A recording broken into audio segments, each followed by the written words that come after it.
Can't believe I'm about to get these gig tickets. I've been waiting forever to see them, and these guys are once in a lifetime. How'd you manage that? What you want to do is pay in 3 with PayPal. There's no interest and no fees either. So go on then. Who is it? Manchester's finest, I presume? Or, no, I'm going with my niece to see the Groovy Gigglers. Absolute tunes. Don't just pay. PayPal.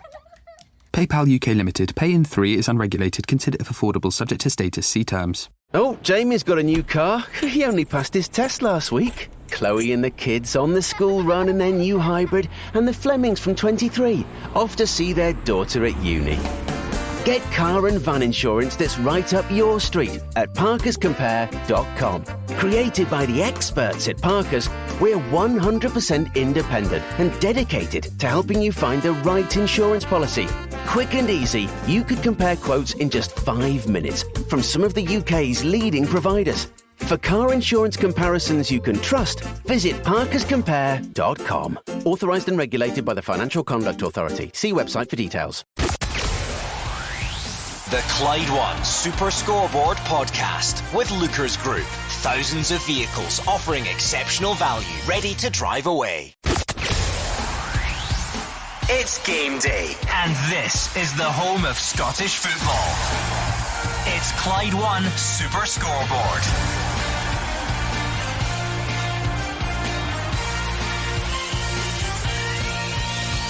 Good afternoon and welcome to Clyde One Super Scoreboard as the festive fixtures get underway. Penalty VAR Willie Collum Gate simply has to move into the past as Rangers welcome Dundee.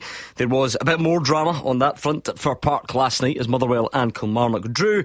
And this afternoon, Ross County against St Mirren, Aberdeen against Hibs, and then over to Celtic to see what they can do at Tannadice tomorrow. I'm Gordon Duncan, and joining me you have Gordon DL, Mark Wilson and Hugh Keevans. You're absolutely correct, Gordon. The fallout, the psychological scarring, the reaction throughout Europe, all of that has to go out the window for Rangers today. They need to focus on the league title race, get a victory over Dundee, who derailed Rangers last season in their quest for the title, and see what they can do to close in on Aberdeen and Celtic. Aberdeen, they could do with a win. They haven't had one for a while, up against David Gray's Hibs at Pittodrie, who need to put more daylight between themselves and a seriously troubled Hearts side who don't play until tomorrow.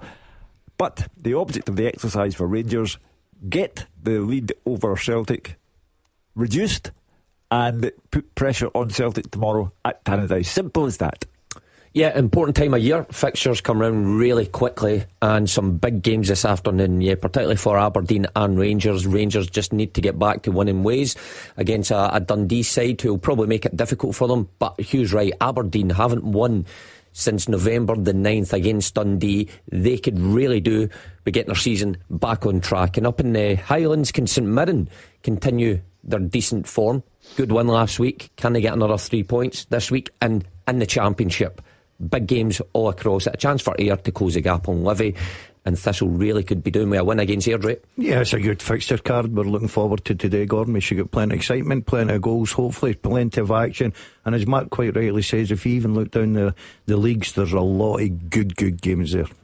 Come on then, settle down if you've managed to get the afternoon off the Christmas shopping. It's a miserable day out there. Get the feet up. We'll take you through all the action and of course give you your chance to have your say as the afternoon progresses. If you just can't wait to pick up the phone, you can tweet us all afternoon at Clyde SSB, and as always on a Saturday evening we'll take your calls later on and react only to today's big talking points, but anything from across the week, because it's been quite a busy week, even by Scottish football standards. However, it does need to make way to football, even for 90 minutes. So let's go to Ibrox, where Andrew McLean has the teams. Yeah, let's hope that this is going to be a day where we can talk about some actual football. Would be quite nice. Seems a long time ago now over that free midweek, but things were looking up for Philippe Clement and his players, weren't they, over the last few games with that League Cup final defeat? Will it halt them in their tracks, or can they build on some of those decent displays that we saw against the likes of Tottenham? You think Ross County, Kilmarnock and Nice as well. There were some good displays in there that had gave the fans a bit of positivity, so can they get back to that today at Ibrox? Still 11 points behind Celtic in the table, 2 behind Aberdeen. They do have a game in hand on them and a possibility that they could go ahead of Jimmy Tilleen's men if results go their way today. Not conceded in their last 3 league games either. The emergence of the likes of Danilo, Igaman and Hadji has given them that spark up top. Will Dundee be able to stop that? They're looking to get back into the top 6, just 2 points off it at the moment. Premiership matches involving Dundee this season have produced the most goals. Matches involving Rangers, the fewest. You look back to that team that Rangers put out at Hampden last Sunday. 2 changes made by Philippe Clement. Out go Balogun and Barami, who both dropped to the bench. Sterling and Danilo come in. So Jack Butland in goal. The back 4, James Tavernier, Dujon Sterling, Proper and Jefte. It's then Nicholas Raskin and Mohamed Diamande in midfield with Václav Černý, Hamza Igaman and Yanis Hadji in behind Danilo. The substitutes: Kelly, Yilmaz, Cortez, Barron, Dessers, Barami, Dowell, Balogun and McCausland. For the visitors, it's Trevor Carson in goal. The back 5, Jordan McGee, Ryan Astley, Juan Portales, Billy Cometio and Finlay Robertson. It's then a midfield 3 of Mohamed Silla, Lyle Cameron and Josh Mulligan. Scott Tiffany supporting Seb Palmer Holden up top. The substitutes: McCracken, Sharp, Ingram, Main, Murray, Kelly, Braybrook and Vetro. I dare say it will still be the talking point that the Rangers fans will be covering walking along to Ibrox Hugh Keevins. But I suppose for Philippe Clement and his players, he made his position pretty clear that today, how on earth could you waste any more time on thinking about last week? I think the phrase he used that is probably the most accurate one is that fans are allowed to stay with that stuff, but the players can't. And they need to get the job done today. The reality is it's over and done with. They've had the full explanation, and it could hardly have been a more comprehensive explanation from Willie Collum, and they need to move on. It's a different competition, a competition in which they trail Celtic by some distance, and they simply have to take care of Dundee. He's picked a very strong team, and a team with a grievance is a dangerous team. So by all means, nurture the grievance, but you need to use it in a positive sense and get maximum points and not further irritate the crowd by letting them down in the way that they feel VAR let them down. Give us your thoughts, Gordon, on that team. What jumps out for you? Yeah, I think you look at the centre half positions. Obviously Suter's not available, and it was who's going to partner proper in the centre of defence. Sterling's come in there, he can do that, no problem at all. Tavernier keeps his place. Good to see Hadji coming back in as well there. So there's a lot of good players in that team, middle to front.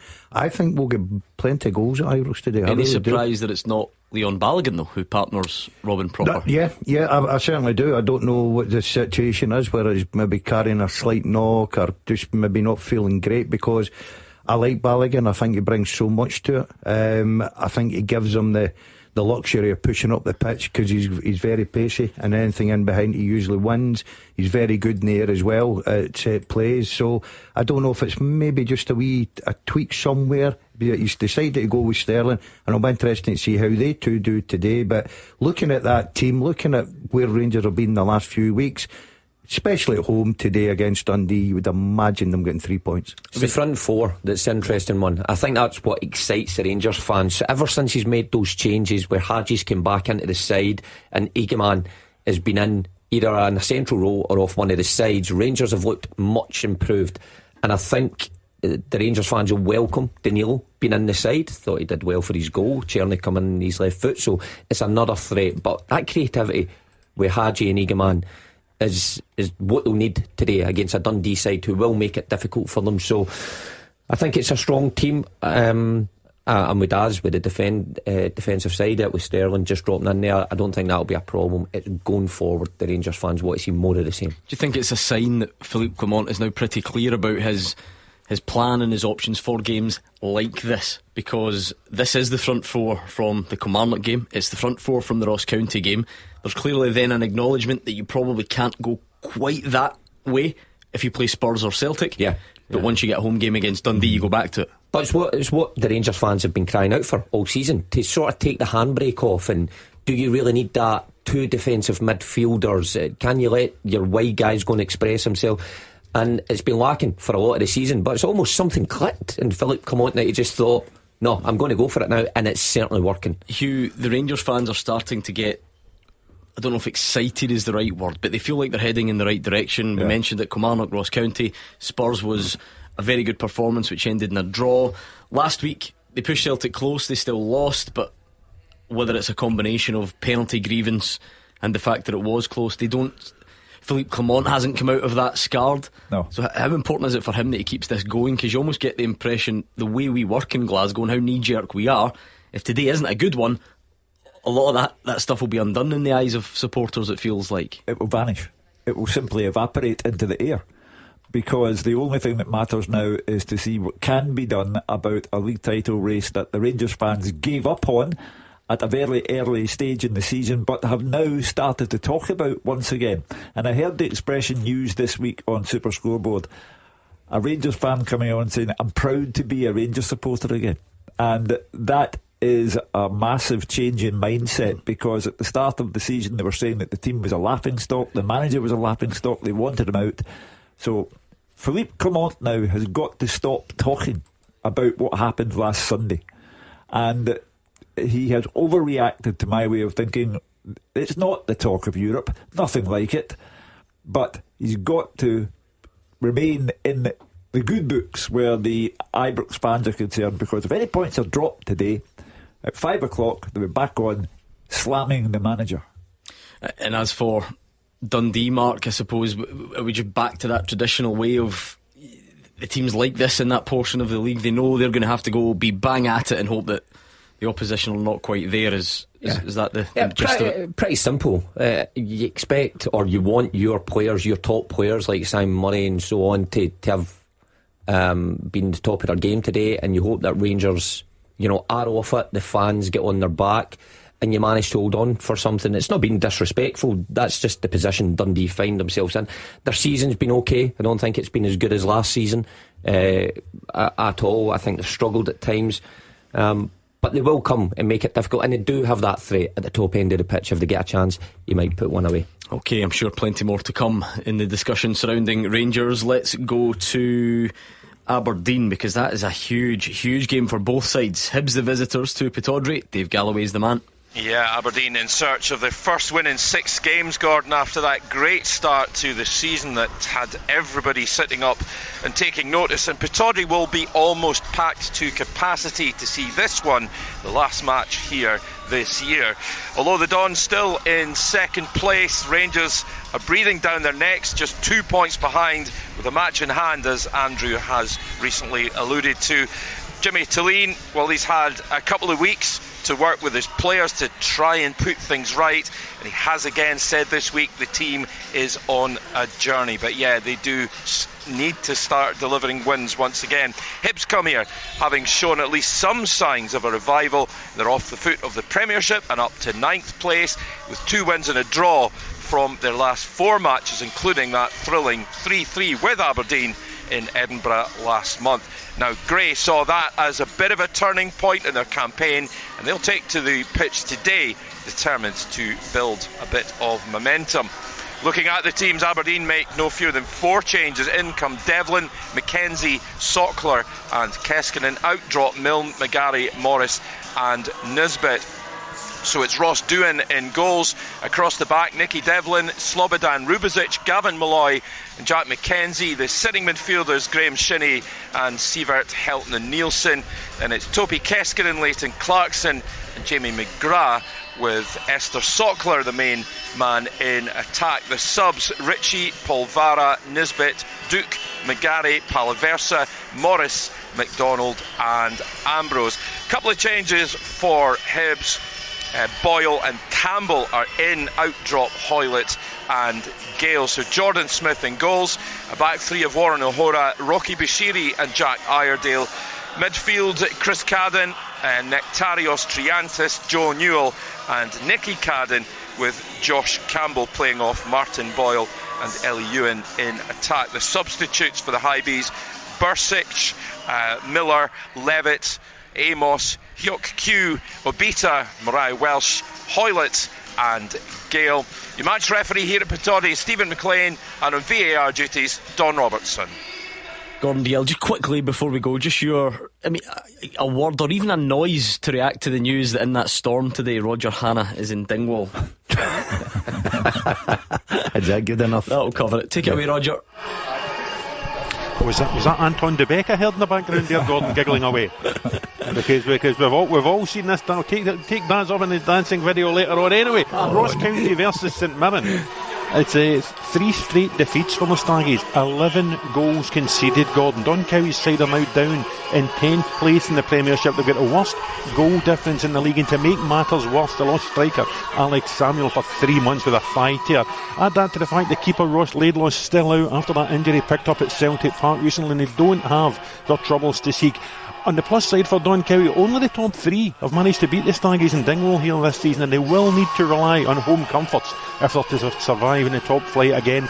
They have had 3 wins and a draw in the last 4 here against the Buddies, and it would have been 4 wins but for a dramatic late leveller by Teosi Olasanya here on their last visit at the end of last season. St Mirren also did their work late to grab a dramatic win in Perth last Saturday as they returned to the familiar territory of the top 6. Captain Mark O'Hara missed a stoppage time penalty and injured himself in the process.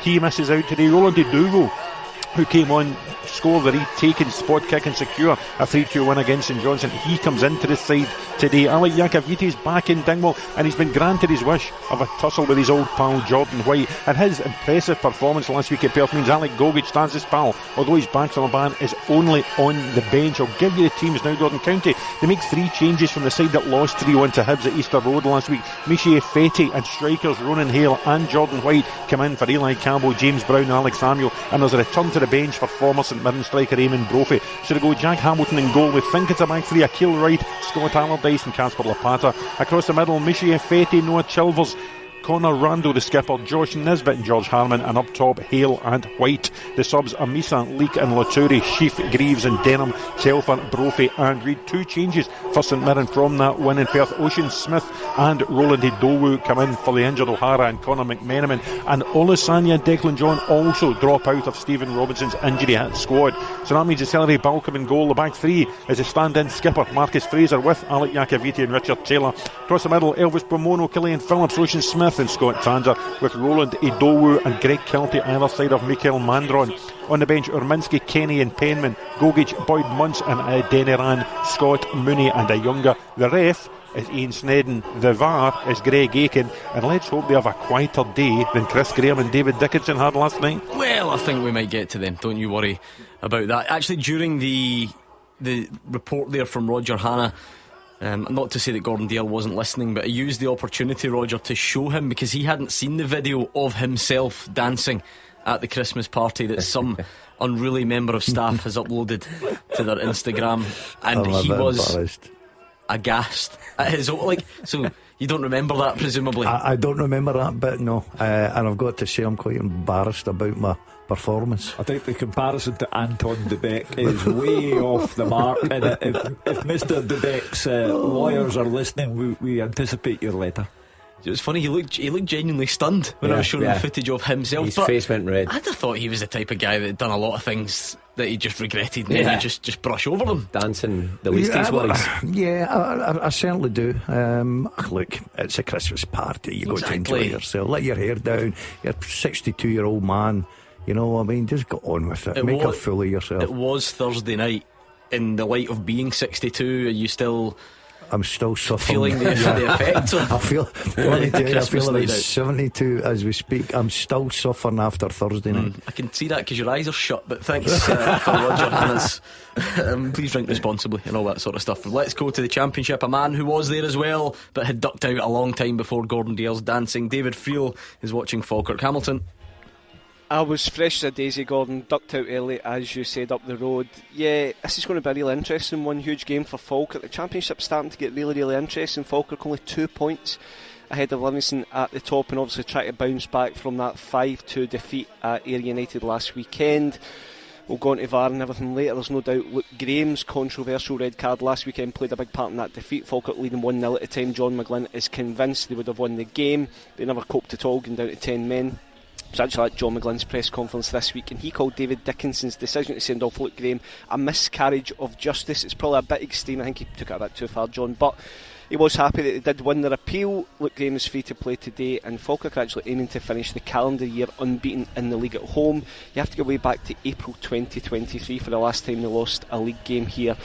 and with a full squad to choose from for the first time this season, I'm expecting a big Falkirk reaction. Accies were promoted alongside Falkirk last season, but they've been up and down on the return to the Championship. John Rankin's side sits 7th just now. They had a really good 2-1 win over Queen's Park last weekend, but they know this will be a tough one. They do have threats, they do have a lot of experience. Ollie Shaw, he's the Championship's top goal scorer. He's got 12 goals in 22 games in all competitions. He'll be a real threat, and as I said, they've got a lot of experience in their team, guys like Sean McGinty and Barry Maguire. However, Falkirk have won the last 4 meetings between the teams, and as I said, they're strong favourites to win again today. John McGlynn's made just one change. He's got Luke Graham back in.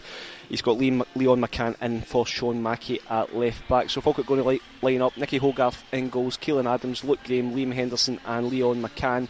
Brad Spencer will anchor the midfield, and then it's basically a front 5. Aidan Nesbitt, Calvin Miller, Alfredo Aguiman, Ross McKeever and Ethan Ross will all just float about. McKeever will lead the line. Subs for Falkirk are Hayward, Yates, Donaldson, Morrison, McKenna, Tate, Mackey, McCafferty and Macron. As for Accies, just one change. Jackson Longridge is out injured. Connor Smith comes in, so it's Charlie Albison in goals. Regan Tumulty, Sean McGinty, looks like Barry Maguire, Stephen Hendry make up the defence. Connor Smith, Scott Martin, Kel McDonald in midfield, with Stephen Bradley, Ollie Shaw and Stuart McKinstry in attack. Subs for Accies are Linus, Henderson, O'Hara, Burjonas, Todorov, Williamson, O'Connor, Morgan and Syme. The referee at the Falkirk Stadium is Callum Scott. Looking forward to it. The Championship is heating up, as David Friel says. League One's even hotter, if that's such a thing. So plenty of good fixtures to come across Scotland today. Now, at this stage on a Saturday, we tend to look back on some of the week's biggest talking points. I don't even need to say any more. We'll be back. Get in! Finally found the perfect sofa. A massaging, reclining, pink chaise longue. What a win. Only thing is, I haven't shopped on this site before. Maybe use PayPal. It could help you feel secure, knowing your card and bank information is safely stored. Oh, good call. Looks like I'm sitting pretty. Wait. Really? You're better than that. Don't just pay. PayPal. Get in pole position for cheaper van insurance. With mustard.co.uk. With top insurance providers, a 5-minute pit stop with us could get you out in front in the race to savings. See what you could save and compare your van insurance today. With mustard.co.uk. T's and C's apply. Authorised and regulated by the Financial Conduct Authority. The team with the biggest support in Glasgow and the West. This is Clyde One Super Scoreboard. Hugh Keevins, Mark Wilson and Gordon Dalziel is here in body, if not in mind, after the Christmas shenanigans this week. But we're giving it a good go because the festive fixtures are here. They come thick and fast. We've got plenty to look forward to, and we're looking forward to them this afternoon. We've already given you team news from our 4 featured matches, and we will do plenty more build-up as the day progresses. Now, usually at this stage on a Saturday, we take a look back at some of the week's biggest talking points. Usually there's maybe 1 or 2 or 3 to consider, and usually I've got a bit of appetite left for it, I have to say, Hugh, but I think I'm nearly done. I think I'm nearly saturated. But if we could collectively draw a line under it, you can have the first say. Well, I think we have to draw a line under it because we're in danger of getting silly over this now. It was a decision that should have been taken by the 2 VAR officials, Alan Muir and Frank Connor, but as Willie Collum has pointed out, it wasn't a hard decision to make and they made a mess of it.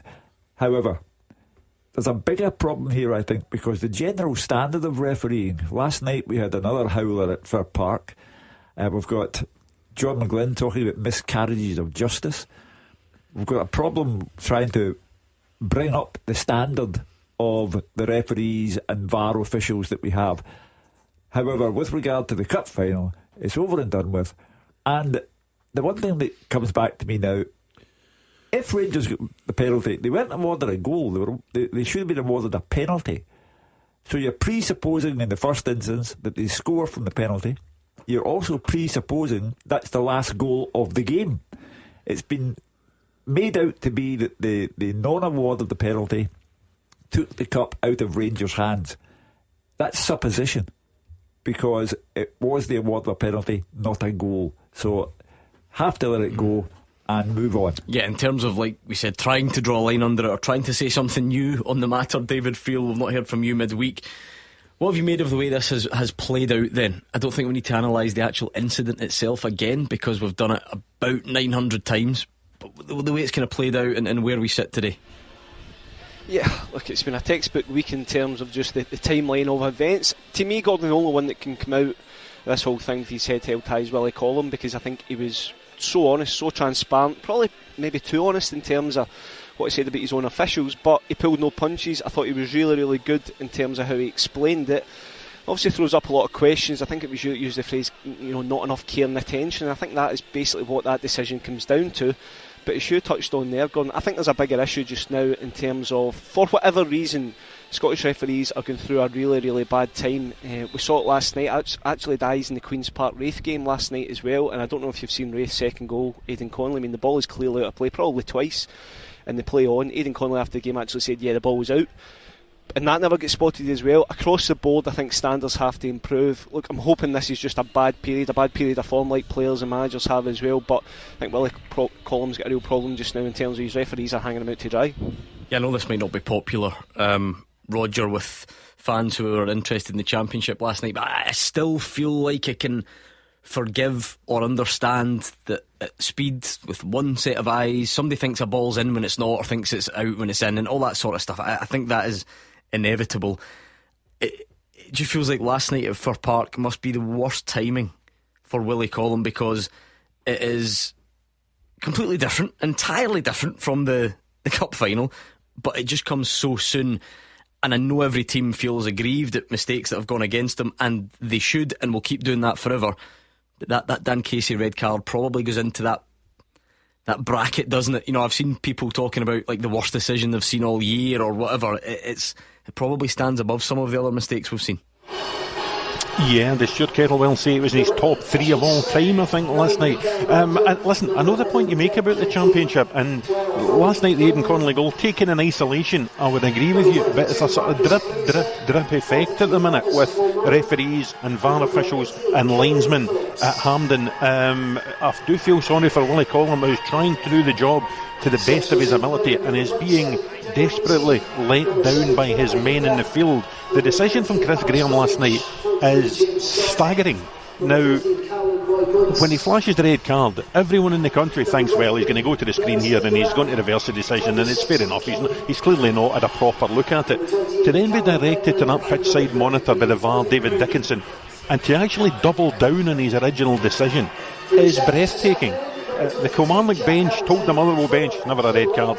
Derek McInnes told the Nation on TV afterwards, it's never a red card. And I'll now be fascinated to see how the SFA deal with it when the inevitable Motherwell appeal goes in, because it's never a red card. And on the same night as Aidan Connolly goal, in the same week as the Alan Muir Frank Connor non-award of the penalty, and the non-award of the Motherwell penalty, and the, to quote John McGlynn, miscarriage of justice with Luke Graham, it's a drip effect that Willie Collum needs somehow to tackle, and he needs the assistance of Ian Maxwell and Michael Mulroney as well, because it's not good enough for the two men above Willie Collum to just laugh these things off. I think at the core that's all true, Gordon. It does still feel like there are degrees of mistake. There are some that genuinely are inexplicable, and the Championship has an extra layer of difficulty because there is no VAR. What is interesting about Fir Park and Hampden is that they played out very differently. Hampden's a VAR failure. Everyone's giving John Beaton no criticism, really, because how are you supposed to stop it? VAR should have intervened and it didn't. The crazy thing about last night, VAR gives the chance, and let's all remind ourselves of the worldwide sort of feeling on VAR. When the ref goes to the monitor, the whole psychology of it is 99% of the time you expect them to overturn their decision. So taking all that into account, very tough to try and really get inside Chris Graham's head, I suppose. Yeah. Nobody will understand that. Nobody will understand his decision, especially when he's got the right to go over and have a look at it a few times, and you're thinking, right, this has got to be overturned. It was 2 yellow cards, move on, everybody's happy. If that, by the way. Yeah, the worst, Gordon. But he's made that massive decision. Now, I've got to be honest, I thought the referee standard had been getting better. Right, I think VAR, we've taken our time to get used to it. I thought it was helping. I thought our standards were getting better. We were talking about football rather than referees, and then all of a sudden, you get this sort of a week, and we're hoping that, you know, and I think we've got the right man at the helm. I think Willie Collum will do a terrific job. I think he's doing his very, very best. But as the boys said there, he cannot be let down by his referees and bad decisions, because it does cost you. He stood down Frank Connor and Alan Muir very, very quickly. He had them stood down before he even went public with his explanation of what should have happened. We're going to create trouble for ourselves here, and Willie will have the brunt of it, because people are going to say of Chris Graham, well, are you going to stand him down now? And that's kind of the point I was trying to get at. I think we have to not take it too far and suggest that every time there's a mistake, there are degrees of mistake. Yeah. You know, and what you might see as a mistake, other people might not, and Willie Collum might. I think we need to be careful not to lump it all in together, and understand that if the mistake is that bad, then that's when you're in referee get stood down territory or whatever. But of all these incidents that we've just rhymed off, you stand all those refs down, the games won't take place next week. Correct. But it all becomes part of the whole, though, that there has been a drop in standards, and it's Willie's job to look after the referees. And I don't know how you look all of the referees in the eye and say, next weekend you must be better, because life's not like that. Exactly. The referee at Ibrox today has got no chance. You know, anything that goes against Rangers will be seen in an unfair light, and will be lumped into that same category that we've spoken about, even though, as you say, that's not how life works. Yeah. So we're in a difficult spot, Mark, because take the Hampden one Willie Collum speaking about, just little tweaks you can make, maybe a different language, ask open questions of each other, certainly take your time first and foremost. How do you get the right decision at Fir Park last night, other than just going to judge that differently? Do you know what I mean? Like, what practical steps? Well, none of us are sure what Chris Graham saw or thought he saw. And this is where I always say I think referees should be accountable. And I know you've disagreed sometimes by actually being interviewed, like every player is, from a young age to an older age player, to coaches who are under pressure as well. It would just clear things up. That's what you interview the VARs as well, though, because what's John Beaton going to say if he's interviewed at Hampden last week? Just throw VAR under the bus. Just ask the VAR. Do you know how but they last can see night that anyway? we're trying to understand why this top official in our country can see that as a red card, and that could have cost. That works last night, but like I say, now we've got VAR, so in many ways half the time the blame goes to them. Of course, and that's where it should lie on Sunday's game. I've got to agree, was it Roger says or David, that Willie Collum, I thought it's been really impressive throughout this week, how he's responded, how he wants to push standards up. But I think there should be consequences for referees, and I get what you are saying. Well, where are they going to come from? You'll need to promote.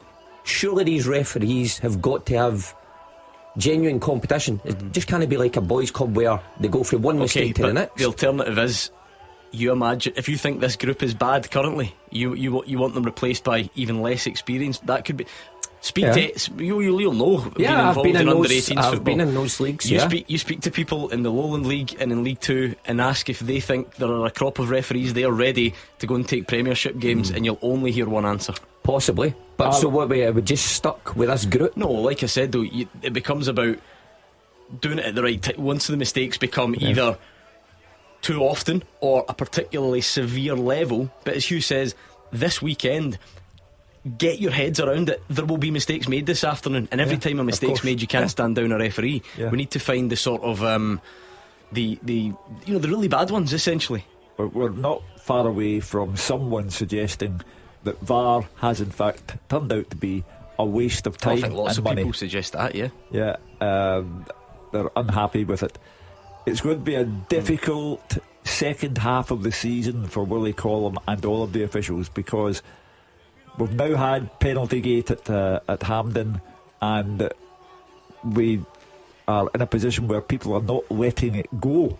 You know, from time immemorial, there have been wrong decisions taken in matches involving Celtic and Rangers, and there will be mistakes made probably on January 2 as well. I do wonder if world football is at any stage thinking about how VAR can be tweaked, because that's the strange thing about last night. It's not a VAR problem last night. VAR, in an alternative universe, the next time Willie Collum does his VAR review, that one last night could have been used as an example of VAR working well, where a referee goes over the monitor, overturns it. But generally speaking, and I know we're only interested in our madness, but I think it's been quite a weird week. I don't feel like, I mean, did you see Donnarumma getting studs clean in the face burst open, stitches goalkeeper? I mean, full flush on, no red card. I see them having all sorts of debates and arguments about various incidents in the English Premier League. I wonder if is there a bigger point where maybe, you know, the whole way VAR works is not worth the hassle, even though, like I say, last night's probably not an example of that. Scotland was always the wrong country for VAR. No, but this is what I'm saying. I know we do that to ourselves and we love the drama of that, but I'm not convinced that we're any different. Just the cost we that's like went to into tell it, ourselves on the money it's went into it worldwide. You wonder if people would then take a backward step on that and come away from it completely, because there's been so much put into it. Because you take it away, you think it's a waste of time. Probably the next week. I don't even mean out altogether, because that's another thing. I think the human psychology of it is, there's no doubt we all just ignore all the times that it gets it right, and the number of offside goals that it has fixed, you know, we just ignore it and we focus on the bad ones. That's what we do. But I don't know, you always hear things about like challenge systems and that sort of stuff, where you can look at what you know, teams can choose what incidents get looked at. I don't know if that just creates other problems. I don't mind that idea, and I think we've spoke about that idea before on here when VAR was getting introduced. But how do you come to the right decision within those challenges? Exactly. That's what I mean. You're maybe just kicking the can down the road. Right, consider it for now over. I know other shows maybe just come on at the weekend and they have to go and rehash arguments from previous weekends. We've done this all week. Let's focus on the football, let's talk up the game, and we'll go back around the grounds next. Tackle the headlines. 0141 951 1025. Clyde One Super Scoreboard. 15 minutes until the 3 o'clock kickoffs get underway, and they are crackers. Let's go back to Ibrox, where Andrew McLean is there. I wonder, Andrew, what the mood will be like inside Ibrox, whether the fans bring that sense of grievance that we've just discussed, although this was us trying to draw a line under it. But some huge occasions recently. You know, you talk about a League Cup final at Hampden and the Tottenham game before that, so a more bread and butter afternoon at Ibrox.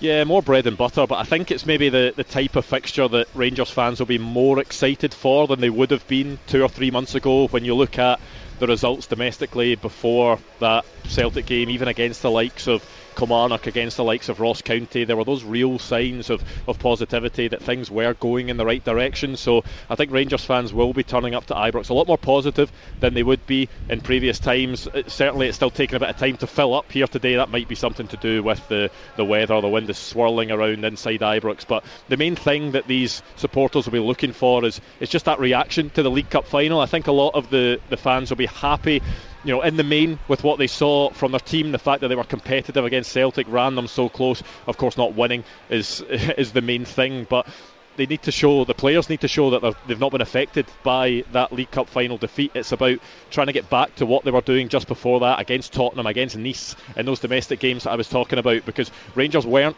conceding goals. I think, 3 games on the spin in the league that they've not conceded in. It was just the players that had come in, the likes of Danilo, Igaman, Hadji, that have maybe injected a bit more of an exciting atmosphere around the place. So Rangers fans will be hoping that this can be, you know, just back to what they saw before that, and that the team won't be downed by what happened last Sunday. I expect a tough battle, like they always give. So we know we have the wall to break, and to see that you don't run into their knife in the transitions, and so we need to play a very focused, very good game again, with a lot of energy, like the team is showing the last month better than the month before, and that month better than the month before. So we need to continue having this hunger and desire to become better and to show that.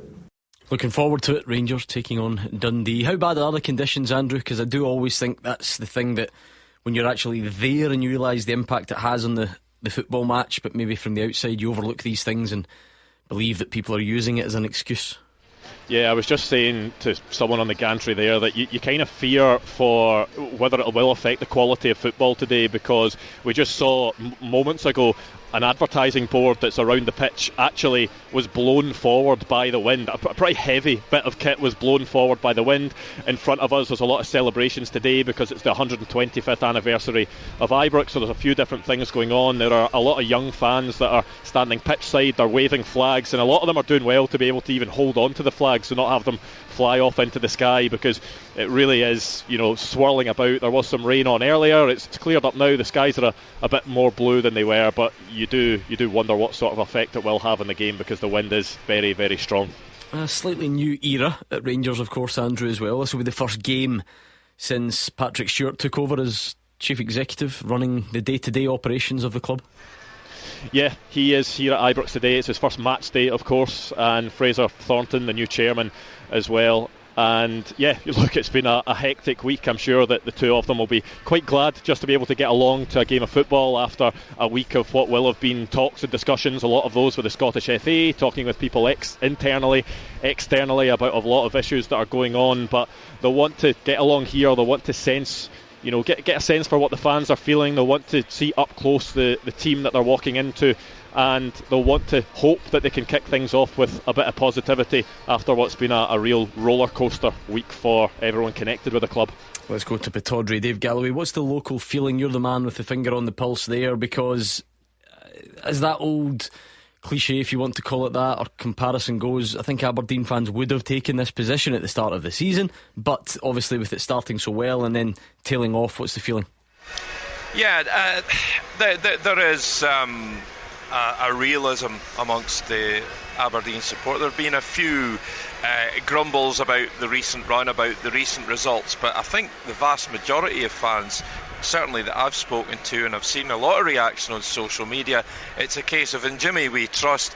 He's here to do a 3-year plan. It's not going to be done overnight. He's working largely with the same set of players that he was working with last season, and he's getting a tune out of players that previous managers couldn't. So there is still the overwhelming majority of fans, they're very optimistic about the way things are heading. The frustration is understandable, though. I spoke earlier about Aberdeen having 2 weeks to put things right in training. Of course, no game last weekend.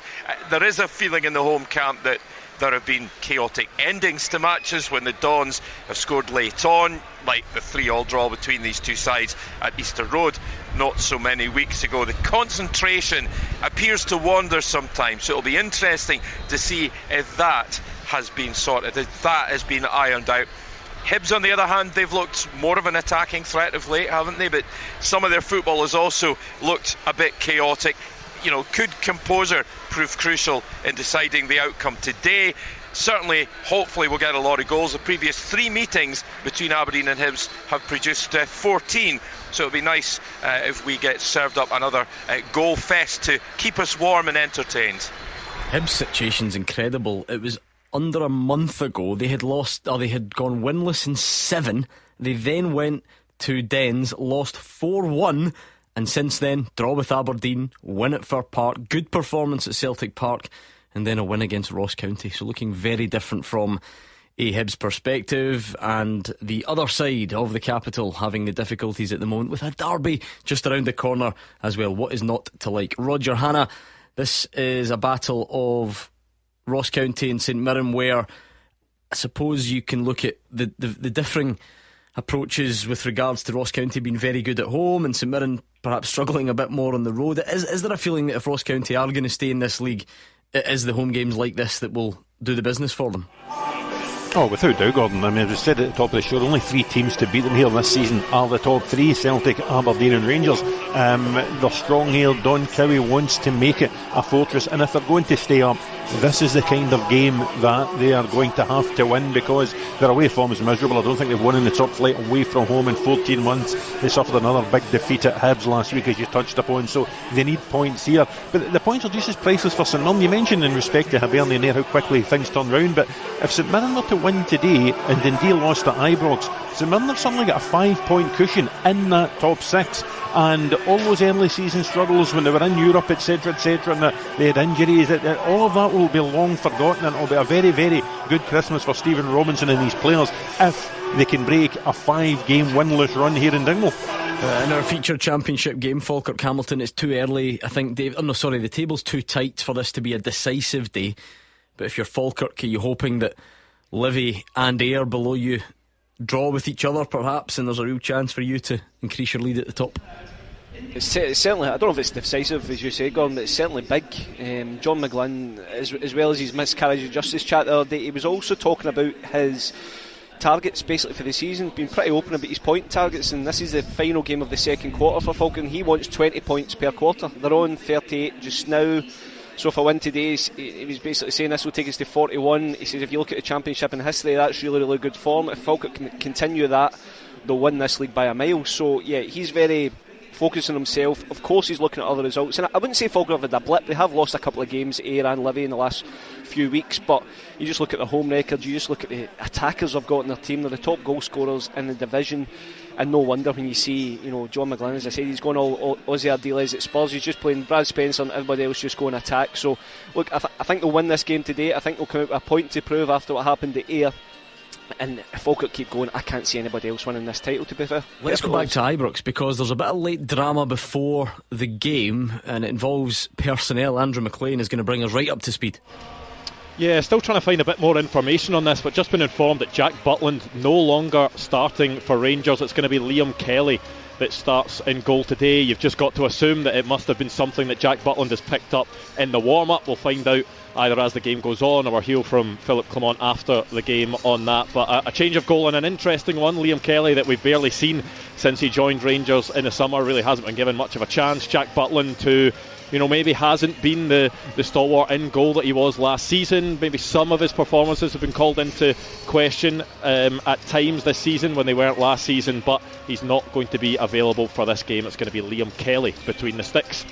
If there was one player to drop out the Rangers team before kick-off, 5 minutes before, that would be the most dramatic one, you'd have to say. Well, that's dramatic. It's traumatic for Liam Kelly to be suddenly thrust into the action for the first time this season, on a day when Andrew has described a win so strong it's blowing the advertising hoardings around the place. So it's a disruption that Philippe Clement could have done without, but for Liam Kelly, it's a big moment. Not played since the 19th of May. Oh, wow. Can that work the other way that Hugh mentions, though, where you don't have time to think about it? If he was Possibly, making his Rangers debut and knew yesterday, and then maybe has a sleepless night and overthinks it. Maybe does that just depend on the person? Yeah, it depends on the person he is. But look, he's played plenty games at this level. But it's a big one for him today. And the other side, if you're Tony Dock, what you telling your team? Test the goalkeeper right away, because he's going to be feeling the pressure. So, dramatic, yeah. Yeah, but look, obviously Butland would be a big loss, but Kelly's a Scotland international. It's not like he's a young kid going out there for the first time. Yes, he's not had a lot of game time. He's got to embrace this. You wait for your chance. He's got to go out there and embrace this. The thing about it, if you look at that Rangers defence, your two centre halves are probably not your two strongest centre halves, because I think if Suter was fit, it'd be Suter and Balogun. I think if they were playing a big game, that'd be the two centre backs. So the back four and the goalkeeper has changed, so it'll be interesting to see what Dundee do. And you know the way this city works, Hugh. Forget this afternoon. Rangers fans are just going, do you think he'll be fit for the 2nd of January? Correct, right away, because it's clearly happened in the warm-up, and Philippe Clement will bring us up to speed after the game, but I really can't find it in myself to say, this will make a big difference. I still think Rangers will win comfortably. Okay, well, we'll see. So a changing goal for Rangers. Liam Kelly will make his debut 11 and a half years after first signing for the club. Had to wait. Had to sit. That's called patience. It certainly is. What a patient man. He'll get his chance this afternoon, and the kick-offs around the country are coming next. Taking your calls on Scottish football.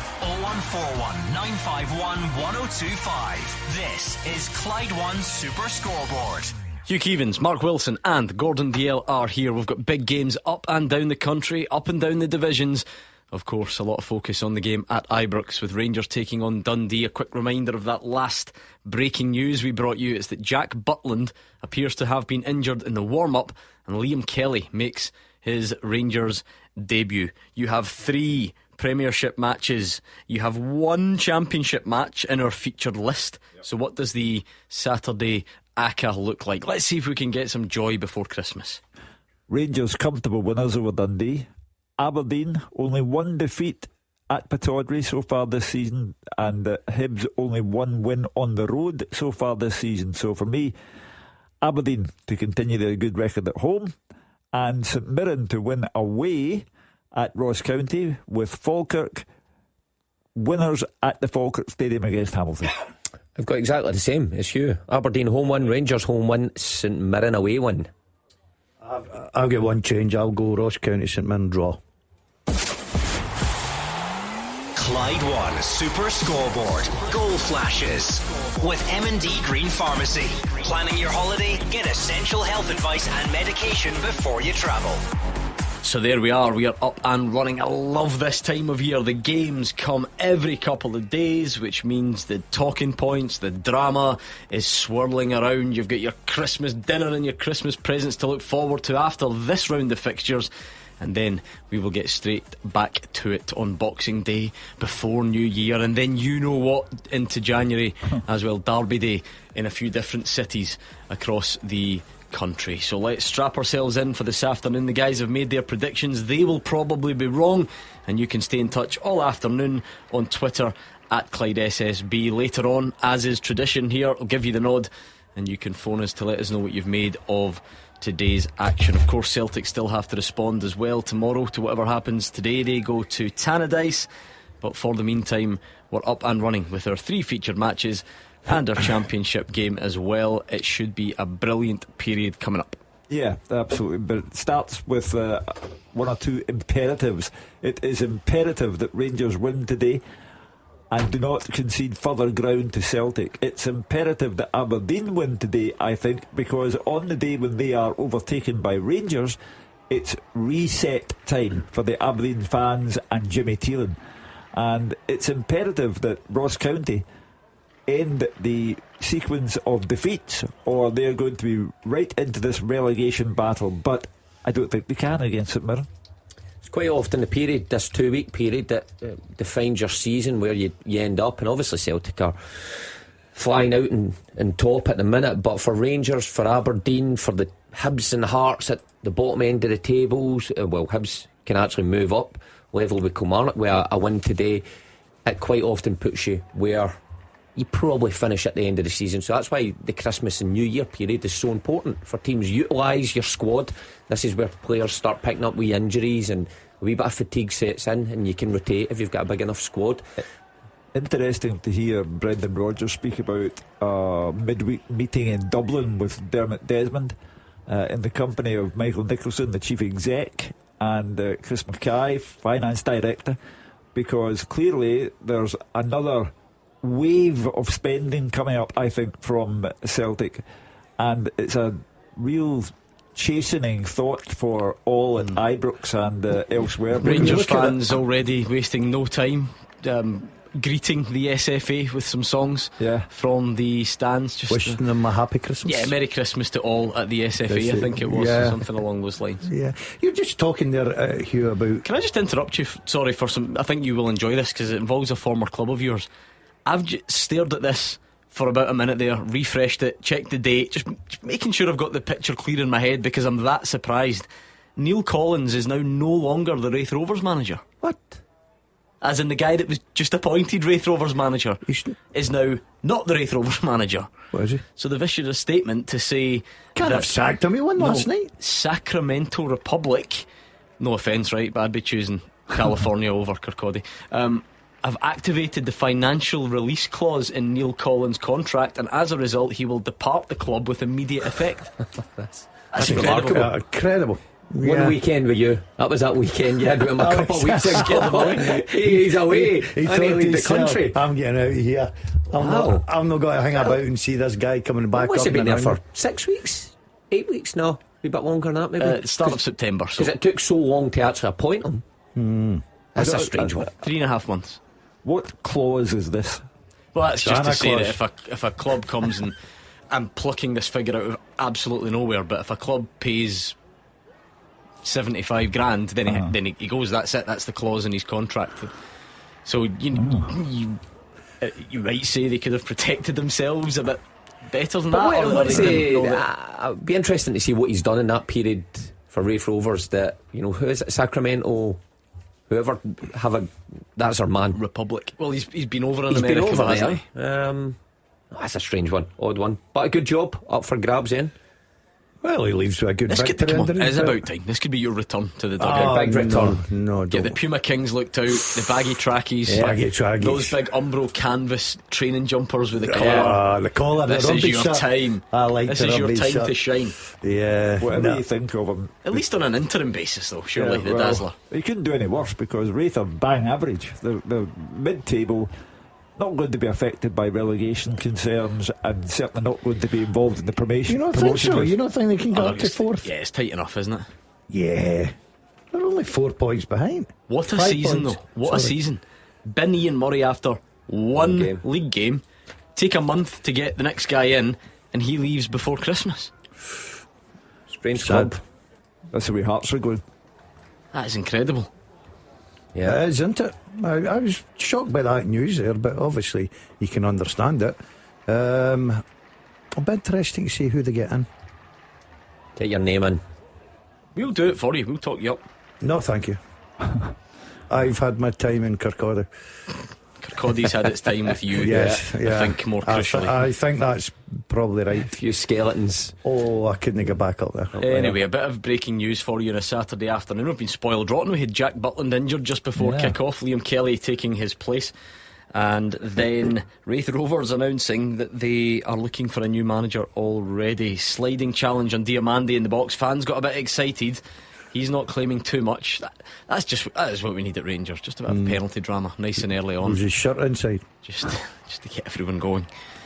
Let's see how long we can stay away from it. Rangers 0, Dundee 0 at the moment. It is Matthew McDermott, the man in the middle at Ibrox today. Hugh, let's do this while we can. Okay. If you are ready, of course. Yep. Half teaser. With the scottishsun.co.uk/football for the best football news and opinion online.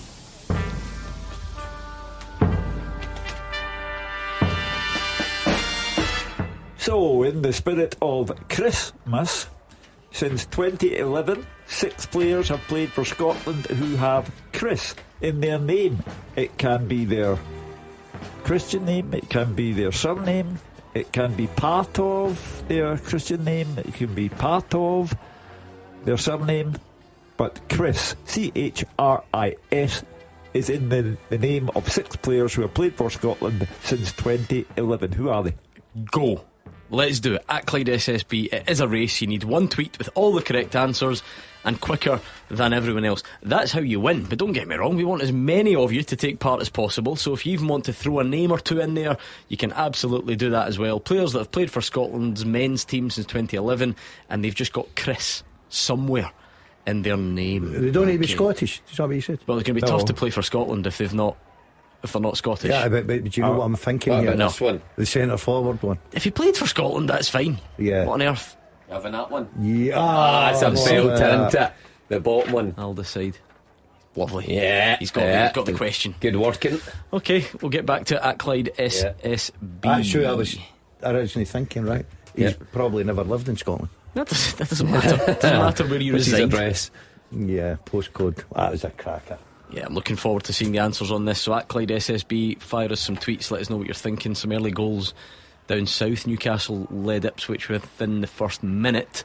Not so many in Scotland. Clyde won 4-0. Do you know what I was thinking? We never, after we spent months talking about it, we didn't commit to you two going for a night out based on where the first goal in Scotland was. Here's one for you though. I know where I'm going for my night out See if it's Clyde that score.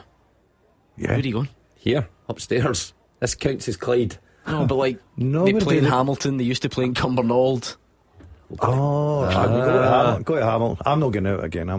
He's done. I've hung up my is that you dancing done? shoe. They're completely. You really, you're not feeling fit after the Clyde one Christmas party. I missed it. I would have been desperate to have seen you in action. He's talking about a year of abstinence now. Oh, from January. Giving up.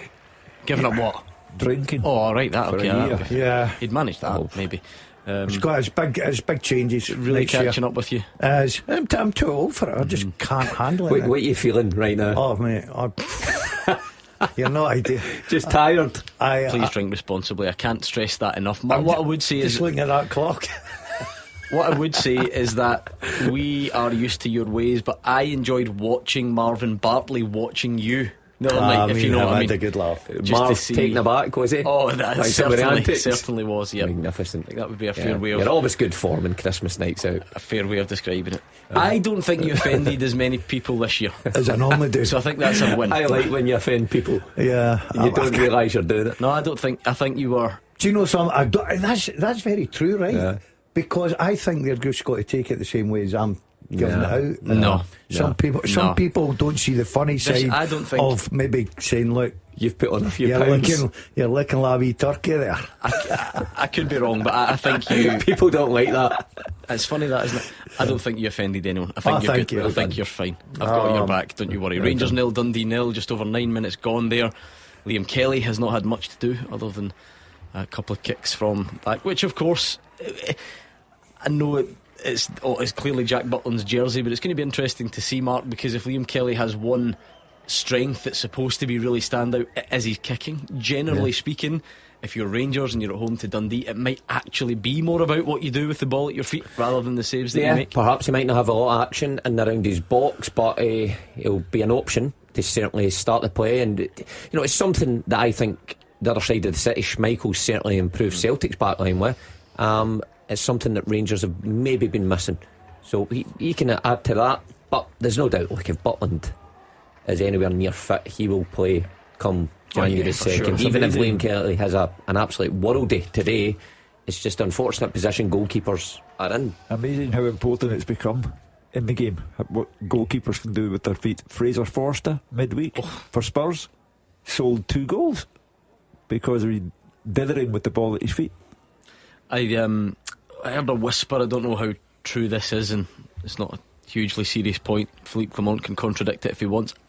I thought that Liam Kelly was maybe meant to play the first League Cup game. Was that St Johnstone? Yeah, Because you know they sometimes do that. Yeah. And then was it that midweek Rangers lost to Dynamo Kiev? Yeah. And then it sort of wouldn't have felt right, if that makes sense. And then from there, obviously Jack Butland's just stayed in. I could be entirely wrong, but that is what I was led to believe at the time. So he's got his debut finally this afternoon. Great chance for Ethan Ross. Sean McGinty blocks it with a tackle. He's injured in the process, so league leaders Falkirk trying to take the lead. You just wonder if, obviously, weather conditions got to play a big part in the entertainment. miserable, isn't it? Yeah, it's been terrible all morning. But you simply have to get by. We'll never see conditions worse than they were on the night that Celtic played Aberdeen at Pittodrie. And that was another night when But it did affect the game, though, you would yeah, have to say. Yeah, but you have to find a way, as Celtic did. Well, there's a great block from Rocky Bushiri. It looked like a certain goal from Esther Sokler, who of course scored the goal of the month when these sides met at Easter Road, an overhead kick. He was only a few yards out as well, Keskingham with the cross, but a good block by Rocky. Well, Hibs, interesting.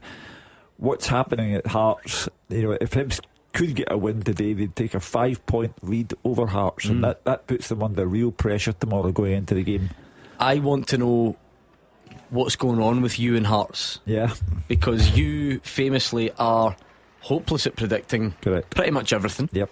In the summer, this summer, I might stress, Yeah. before a ball was kicked, Hearts, who finished third last season comfortably, had the Player of the Year in their ranks, qualified for Europe. You predicted in the summer that Stephen Naismith would be sacked by Christmas. We all thought you were havering, and of course it turned out to be true.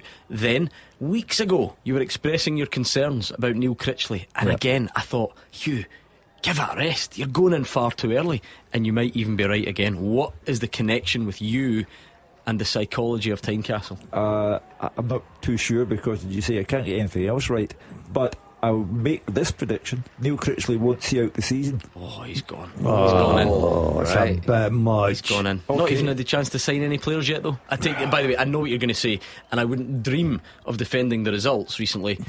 But is it sustainable to have managers who are not allowed to sign their own players?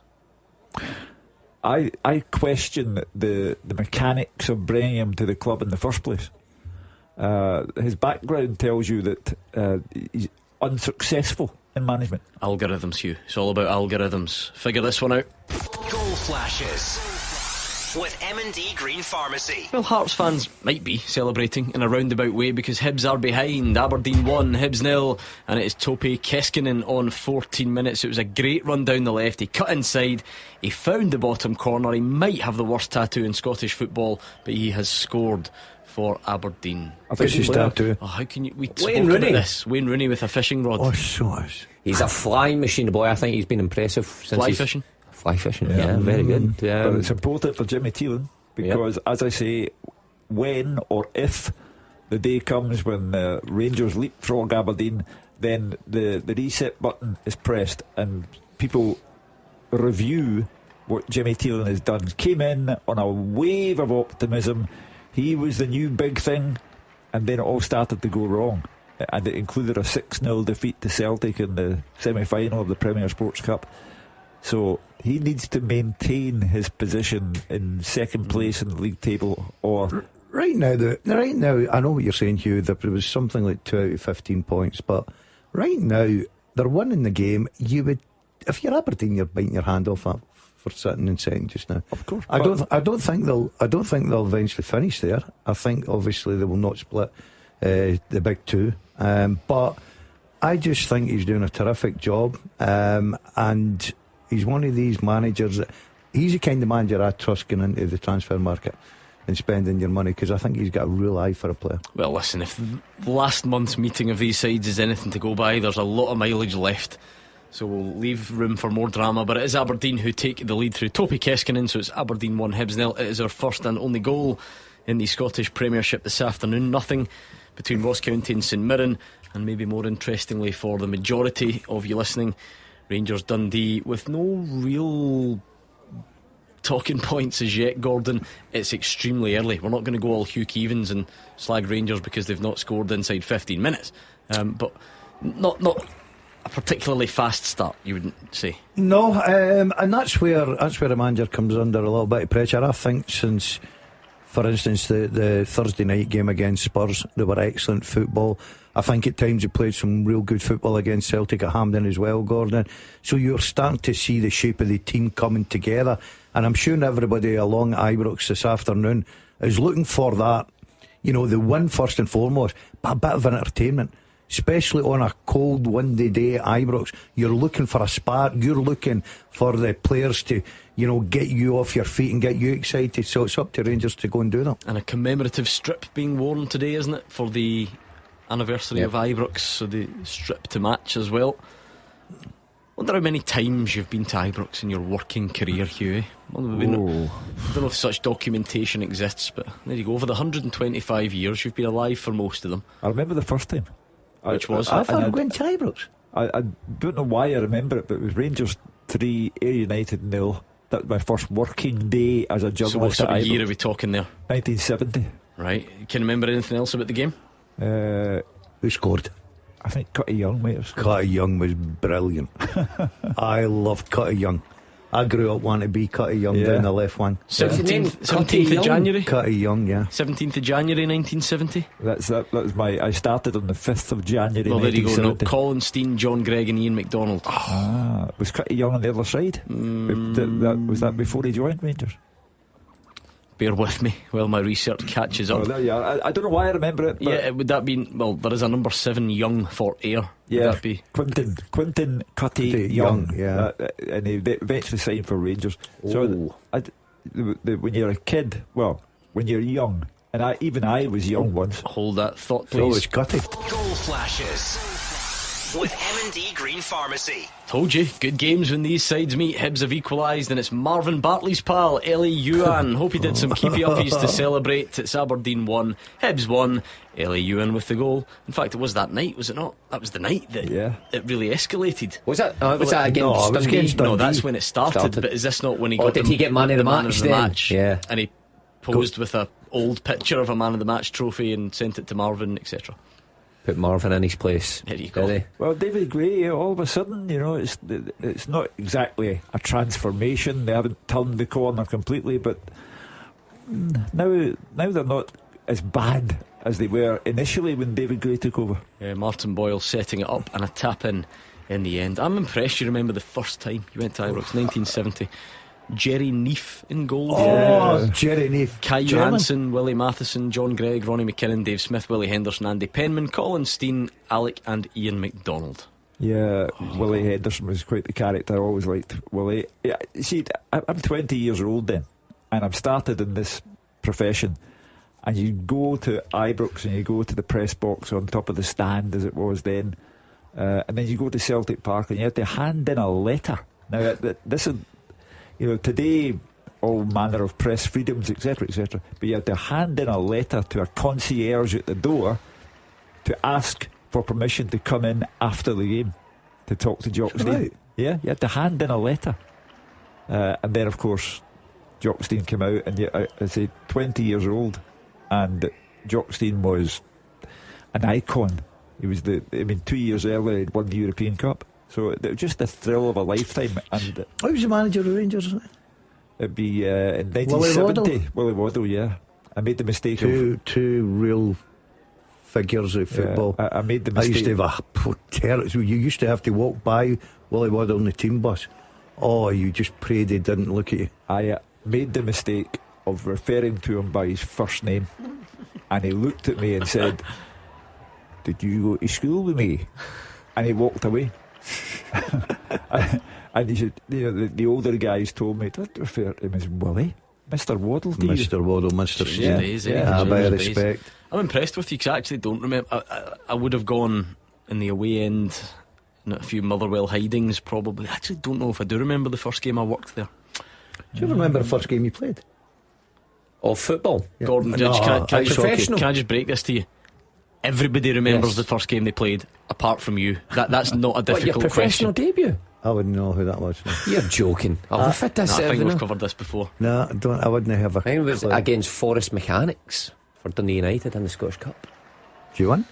Good effort from Yanis Hadji from distance. It's clipped the top of the bar. Rangers are ticking a bit more now. There was a few moments ago a poor clearance landed at the feet of Danilo, shot from the edge of the box, which was a bit weak, and saved by Trevor Carson. So they're starting to make some sort of headway now, but still goalless. Down the leagues, Cove 1, Alloa 0, Aaron Darge and Morton 1, Dunfermline 0. Morgan Boys with the goal.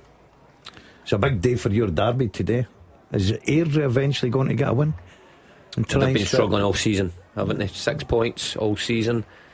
No, I think Thistle will win that one. You think Thistle will win? I think so today. I fancy them. Is it at Airdrie though, isn't it? Yes, it's at Airdrie, yeah. Just not that that's helping much at the moment, but just suppose gives you the odd edge, you would imagine. So still in the Premiership, Aberdeen's the place to be. 1-1, nothing between Rangers, Dundee and Ross County. St Mirren. Our featured championship game is goalless as well, although Ross McKeever's shot has just been saved after good play from Ethan Ross. So still Falkirk 0, Hamilton 0. You can't have Roger going all the way to Dingwall for a 0-0. No. He was on the show last night. This week has been chaos. You were all off and on holiday and all over the place, so we were all over the ship with our scheduling. Last night was Roger Hanna and Scott Allen, and he said that at full time of Super Scoreboard he was going to have to race to Fir Park for the second half and then up to Dingwall today. Loves football, that guy, doesn't he? He just loves professional. He has had a tough weekend, I have to say. Annan 0, Arbroath 2, Gavin Riley, so they're not hanging around. Flying Arbroath, top of the table, aren't they now? Yes. Yeah. Have they still got their joint managers? Yeah. David Gold and Colin Hamilton. That's it. Scott Allen's Kelty, need to keep an eye on them. They're playing Queen of the South today. Is he back playing yet? Yeah, he came off the bench midweek. Need to check if he's still on the pine, as you call it. On the pine. Or if he's got a start this afternoon. Let's check in on that teaser, Hugh, and see how people are faring. In the spirit of Christmas, since 2011, 6 players have played for Scotland who have Chris in their name. It might be their Christian name, it might be part of their Christian name, it might be in their surname, but Chris is in there somewhere. Okay, let's do some wrong answers if we can, just to help people along the way. I can see people giving it a really, really good go. I must confess, I'm impressed. Adam Ryan would like to throw in Chris Iwelumo. No. Probably not played in that time frame. Would that be what would rule him out, would you say? Correct. Okay, another one, very popular Scotland player, but probably off in the time frame. Scott Williamson would like to throw in Christian Daly. Well, no. Nice. He's a long way off. Yeah. I thought about doing the Bertie Vogts Christian there, and I just decided against it at the last minute. And Mark Anderson has fallen for the crucial spelling mistake here, because Chris Commons, I told you, and Chris Boyd begin with a K. Listen to that question. Sorry, I didn't hear that bit of the question. Yeah. Right. That's the most important, but listen to the Well, it's question. Christmas themed, isn't it? Yeah. So it has to be the same. Silly Chris man. Kringle, now spelt with a K. What's he? I think he was. Got a goal for Roger Hannah. Goal flashes with M&D Green Pharmacy. And it is for the visitors. Not an easy place to go, people say, but Ross County 0, St Mirren 1, and it's Alex Iacovitti. It's another error by Jack Hamilton, who's had a real up and down time since coming into the team when Ross Laidlaw went off at Celtic Park. It's a bit of an error from him, and Alex Iacovitti puts St Mirren in front. Stevie Robinson will be absolutely delighted, I'm sure, and as football often does to you, it's a former Ross County man who's got the goal. And Don Cowie will also know that there's nothing worse than having a dodgy goalkeeper when you really can't afford mistakes to be made, and it's another howler. Just need to be careful now, Ross County, because it started okay. They were sitting about mid-table, and then all of a sudden it just started dropping a few places. Obviously Hearts playing tomorrow, they could find themselves bottom of the table before long. Ross County are going to be down there all season, let's be honest about it, wouldn't they? You would fancy, can Hearts get out? We say it every single week. You would fancy Hearts with the squad they've got to get out of that, surely. Well, and I know it's easy said and done, but you would think with the players that they've got, the atmosphere at Tynecastle tomorrow will be one to look out for, because even Lawrence Shankland having a little go at the Hearts supporters for midweek, he said that after 5 minutes they were on the players' backs, and he wasn't quite ready for that. We all know the drill, Mark. You pay your money, etc, etc. People say that, and I'm always quite a big advocate of that and try and stand up for fans, but there does become a point where it's just counterproductive, isn't it? Like, it clearly is. Like, it's not a good atmosphere. It isn't helping. It is a big European game. Yes, you start poorly, but there's a lot of life left in the match. You need it not to get toxic at that point. And it's difficult. Fans think it's easy, but it's difficult when everyone's not pulling in the same direction. And I think Shankland's well within his rights as the leader of the group to make that point, that it was toxic at times out there.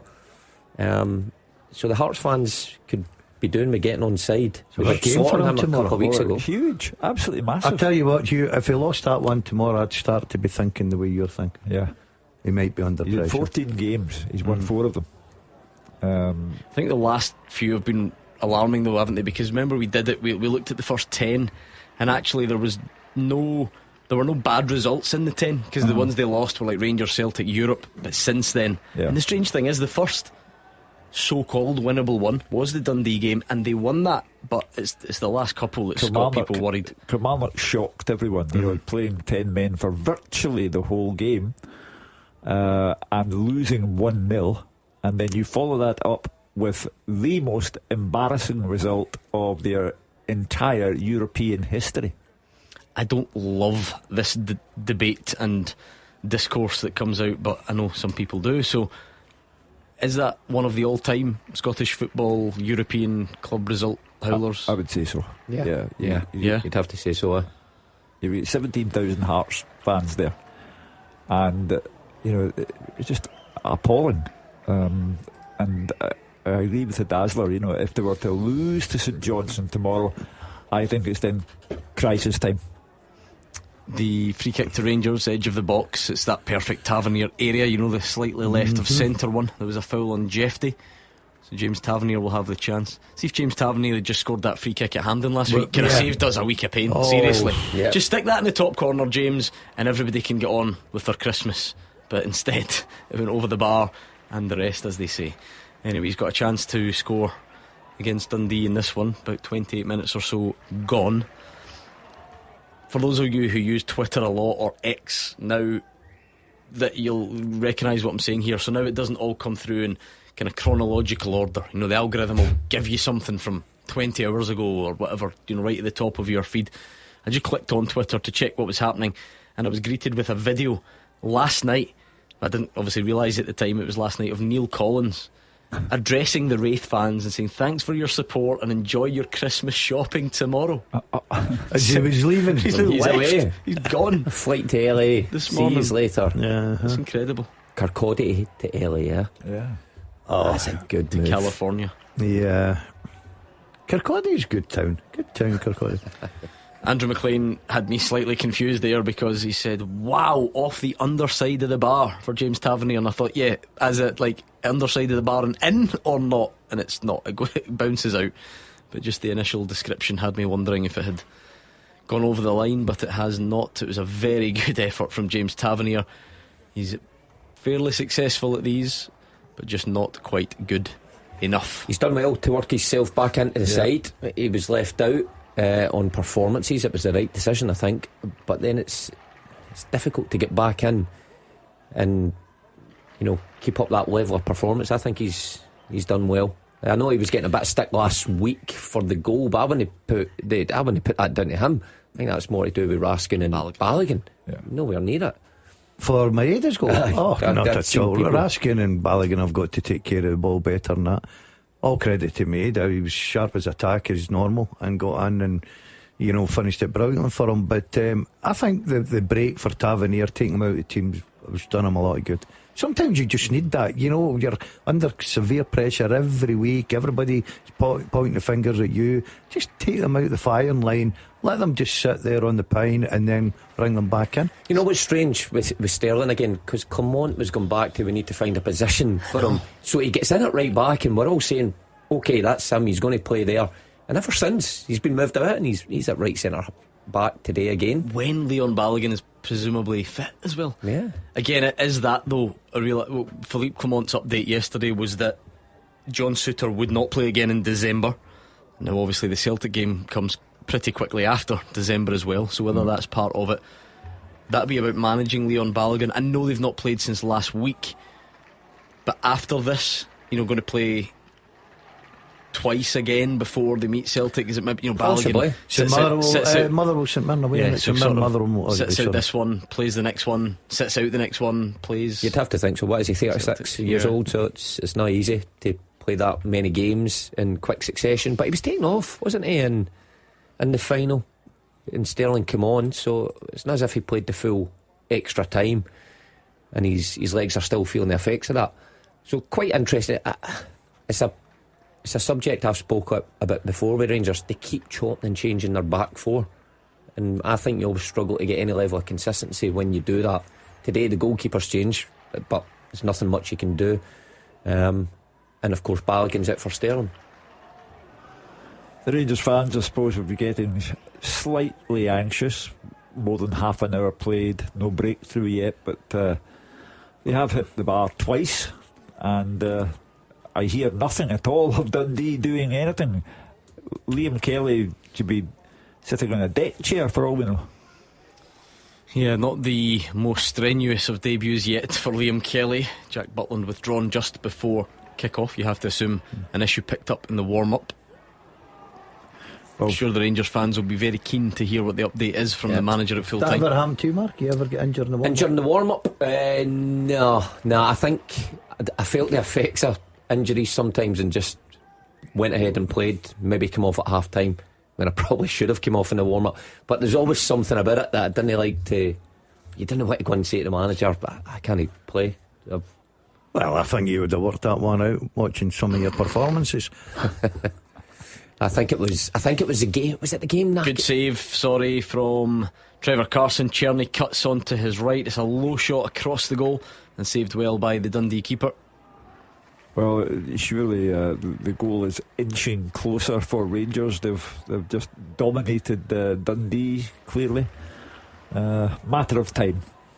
I was going to say, I think before I was Dundee United, we were playing, and I was struggling with groin injuries, and I got an injection in it a couple of hours before. Hours before? Aye, Yeah. so it was supposed to numb the kind of area. And in the warm-up, I was thinking... I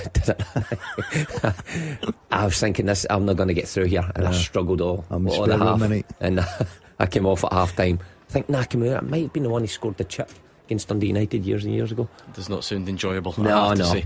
Injections in the groins. Never good. So Rangers very much the dominant side at Ibrox, and they're getting closer. They hadn't created loads early on, but they've hit the bar now twice. Cherney's produced a good save from Trevor Carson as well. A reminder of your first half teaser, please. Oh, hold on. We've got one of these. Goal flashes with M&D Green Pharmacy. And it's a goal at Pittodrie, and it's for Hibs. They've turned it round already. It's Aberdeen 1, Hibs 2. And he's been one of the main men in recent weeks. It's Nicky Cadden. There was a cross to the back post by Boyle. It's a second assist for him, and there is Nicky Cadden on the volley to make it Aberdeen 1, Hibs 2. 35 gone in the Granite. I think I'll take back those comments that I come out with not that long ago.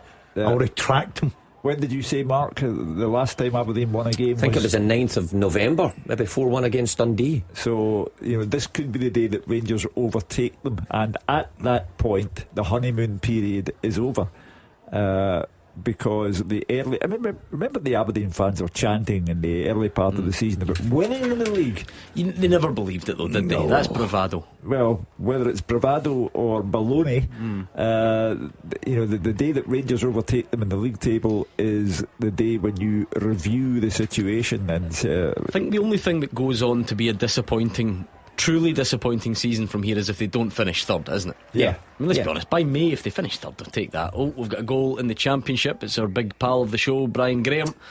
He scored Airdrie 0, Partick Thistle 1, 37 minutes on the clock. Is that the same minutes as his age? It will be. He's 37. Still going strong, the big guy, isn't he? Still puts some away. Yep. Speaking of Alan Troughton, who feels like he's about 63, I'm sure he's not, but he's scored again. East 5-2, Spartans 0. Dick Campbell takes him everywhere. You just get players at fit a level, don't you? Every club, Dick Campbell will go and sign him. He is 39, Alan Troughton. Is he? Yeah, it's incredible. It's a really good effort. I mean, even this, but it's not like he's just playing bit part. That's his 14th of the season in all competitions at the age of 39. You get up at 39, you see the weather out there, you're thinking, I need to go up to East Fife and play football. What enjoyment is that giving you? Listen, when you're banging them in, you know the feeling. Some people actually like this sport, that we talk about every night. I know that might surprise you. Just a job for this guy. That's all it was. It's functional. Falkirk fans already not happy because the Ackies are time wasting in their mind, taking their time with throw-ins, and of course Falkirk would be looking to try and get the advantage before the break, but it's not doing. In our featured Championship match, we've seen next to nothing for Liam Kelly to do in goal for Rangers. There was a wide free kick for Dundee. They tried to cross into the box, but it did not come to anything. So still a very quiet debut so far for the former Motherwell man. Last played 19th of May, I think. I presume that was the last day of the season, or one of them. It's quite a long time to not play, isn't it? You wonder if he regrets the move. No. What? Hold on. Every Thursday. You don't regret that. You got your cash line. I'm quite happy with that move. For some people it's about playing football. It's not just about the old mortgage. But he would have known he wasn't going to what play. He was going into. Yeah, he's not going to play over Jack Butland. I suppose so, but I think in terms of the professional side, and when he reaches the heights of representing his country, and then the next squad comes around, he's nowhere to be seen. It's not easy, but And when does he actually play games? Because he doesn't play in the B team games. There are games. moves that you just can't turn down. Of course. I think that would be one of them. Is he not playing the why would he not play in the B team? He doesn't play in the B team, does he? When does he play then? Doesn't he? They don't play. That's the gap now. That's what people talk about. You know, there'll be a B team goalkeeper will be a youngster. Munn played Mason Munn, who's on the bench today. You Guys think like he'll that. get some game time. You can't be sitting there just training and then sitting watching the game. There's Sinisalo at Celtic Park, £1 million goalkeeper. No one has seen him at all. Not one thing. And realistically, now you're looking at, unless there is injury, maybe some sort of post-split dead rubber, because you know the cup, well, the League Cup's done. In case you hadn't heard, and the Scottish Cup. Well, maybe the first round of the Scottish Cup when it comes round. But Celtic got Kilmarnock, no? I can't remember who Celtic got in the draw. It's totally dropped out of my head. I think it is. So, don't know, is that the type of day you would mix it up or not? Remains to be seen. Do you need to be fit to be a goalkeeper? Well, I think nowadays, yes. What? Why? But surely you need match time. I mean, the Sinisalo has literally had no game time at all. They probably get a tougher time in training. That's what I'm saying. Than they would.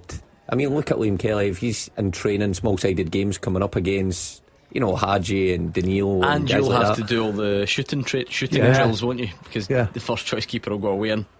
And then that nonsense that we see all the time where a goalie coach throws it to the right and then to the left and then throws it high up. They take their sort of their little head tennis very seriously. Oh, they love that. Because obviously I spend a lot of time up at both Lennoxtown and Rangers Training Centre and so on, and the goalies are always out first, and you get to kind of hang around. You film the first 15 minutes, but that usually starts after the team comes out, so you see a bit more of the goalies, and it's always highly competitive head tennis, always, that they should sort of start with. They should start a competition. They're good at it as well. Yeah, and enter a team. Or the goalies, just head tennis. Head tennis. They love it. They love those little games, or a game of two-touch or something like that. Yeah, they're a special breed. Where are we? Let's just do it, Hugh. Let's round off the teaser in case we get any late drama in the first half. Okay. The first half teaser. With the scottishsun.co.uk/football for the best football news and opinion online.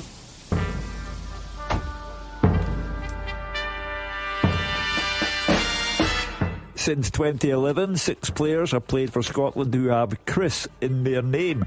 They are Ryan Christie, Chris Cadden, Christophe Berra, Chris Martin, Chris Burke, and Chris Maguire. Wonderful list. No way you two got Christophe Berra. We did not. I was the only one we didn't get. That the only one? Yeah. Good on you. Well, loads of you did, and loads of you took part. A great response. Well done to those who got there first on our festive first half teaser. The third place, the bronze medal, call it what you will, is Donati Michael. Scott McScott in second place, and Celtic FC Trivia. I mean, if your Twitter account's dedicated to trivia, you should be good. So well done. Those are the winners. That's what the podium looks like, and a good Who Am I a bit later on. Right, 2 of these I need to tell you about before we go any further this afternoon, so let's do it. Goal flashes with M&D Green Pharmacy. It's actually in the Championship. Do you know what? And I forgot this is no longer a featured game because I've got a wee story to tell you. Fraser Wishart was meant to be going to Livy Air and had travel problems. Not that we should laugh at another man's misfortune, but he's never made it. So I pressed the goal flash button slightly prematurely there. It is Ayr United that have taken the lead at Livingston, and it is George Oakley. That's a huge goal though in the Championship. Really big goal. And Daniel O'Reilly, while we're at it, has made it Airdrie 0, Partick Thistle 2. Was speaking to you before we came on this afternoon because Man City lost again, didn't they? Yep. To Aston Villa 2-1, and we were talking about Pep and how he's probably unsackable really currently, and I don't know, he can get away with 50 defeats in a row, who knows. What does it take for Rhys McCabe? 'Cause I'm not saying he should, but I wonder what it looks like. What would it take, having been so good last season, having been so impressive, having had a change, of squad and personnel issues? What does it take when your stock, it goes from so high to where it's at now? I'm quite baffled that, so far you're looking at he's into his 18th league game and they've got 6 points and they don't look like they're going to pick It's up. only 1 win though, isn't it? One win, yeah. And was that the first day of the season, no? Was that the one that beat Braith? Something like that. And when Murray get double check it. sacked. But listen, we've been to the club and we know that there's not a lot of patience, like most clubs. But Airdrie are certainly one of those. But you'd give more goodwill to Rhys McCabe than Mark Wilson, do you know what I mean? No, I think just that's more lovable. I had his back, I looked after him, I covered everything up for him. But I've got to say, I don't know, Gordon, the answer to that, because you cannot just keep turning up, losing games and think you're going to be in the hot seat the following week.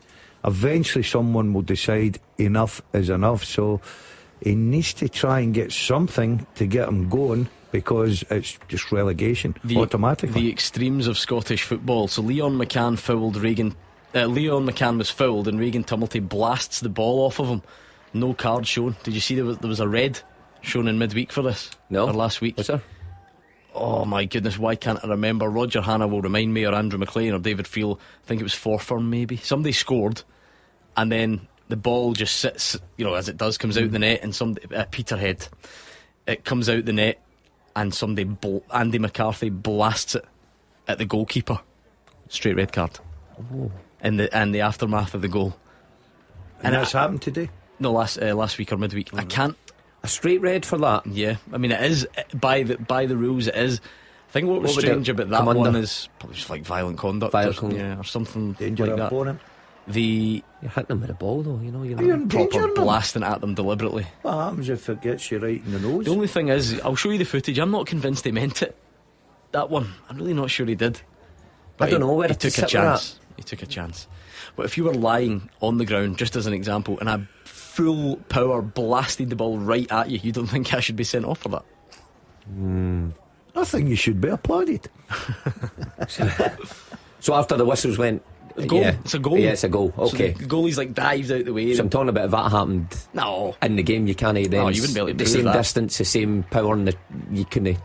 No, you wouldn't be able to police that. But I think once the ball's not in play, you're probably in trouble. I think if you're at Ibrox, you're looking for a wee spark before half time, Hugh, would you not say? Yeah, I mean, it's all very well saying you hit the bar twice, and Trevor Carson's had another good save from Václav Černý, but no goals, and that's all the fans are interested in. Half time in Dingwall, Roger Hanna. The half time, Ross County nil, St Mirren 1, and in the eve of this game, Gordon, Big Alec Iacoviti was talking about coming back up to Dingwall so he could smash his old pal Jordan White. Well, I don't think many people thought he'd smash the only goal of the first half to give the Buddies the advantage here in the Highlands. It was another Highland horror show for the county stand-in goalkeeper Jack Hamilton. He was culpable for one of the Rangers goals here a couple of weeks ago, and when Ocean Smith curled in a free kick, it was wide in the left-hand side, he swung it into the near post. It looked a routine take for the goalkeeper low down, but he spilled it back out, and big centre back Iacoviti was first to react in 27 minutes to fire high into the net and give St Mirren the lead. The Buddies had hardly been in the game up until that stage. County, with a strong wind at their backs, had made all the running. It was a free kick over the top by Noah Chivers to threaten Ellery Balcombe, but then with their first foray up the field, Saints got a free kick wide in the left. It looked as if Scott Tander was going to take it. He stood over it. Smith fired it in, and as I say, Hamilton spilled it out carelessly for Iacoviti to score. And after that, St Mirren really get a tonic.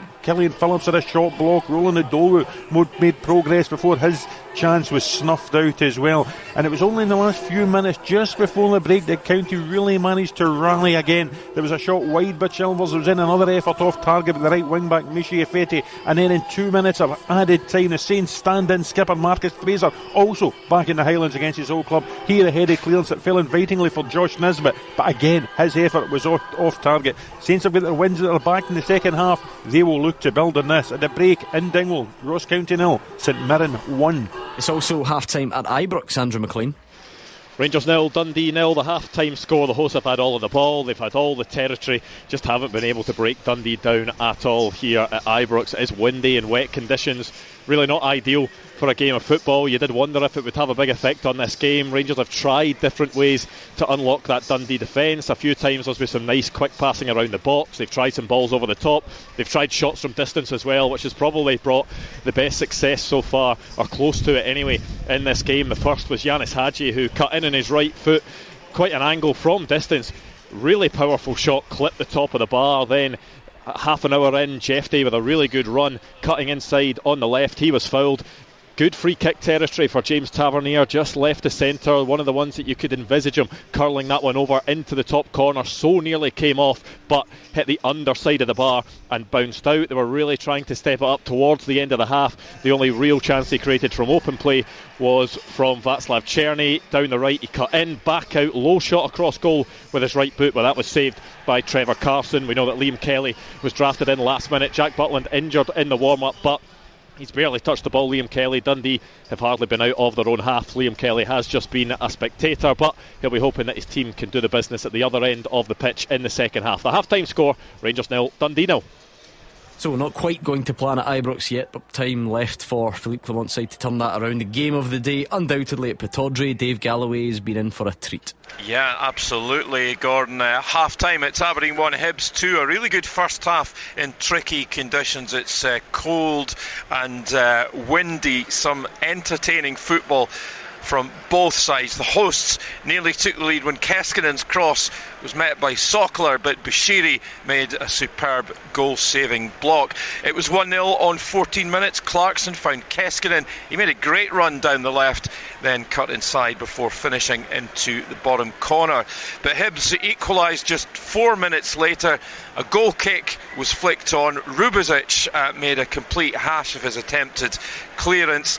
Just didn't make any contact with the ball at all, and Boyle squared for Ewan to tap in. He had pretty much the whole goal to aim for. Keskinen nearly restored Aberdeen's lead with a curling 20-yard shot that beat Smith all ends up.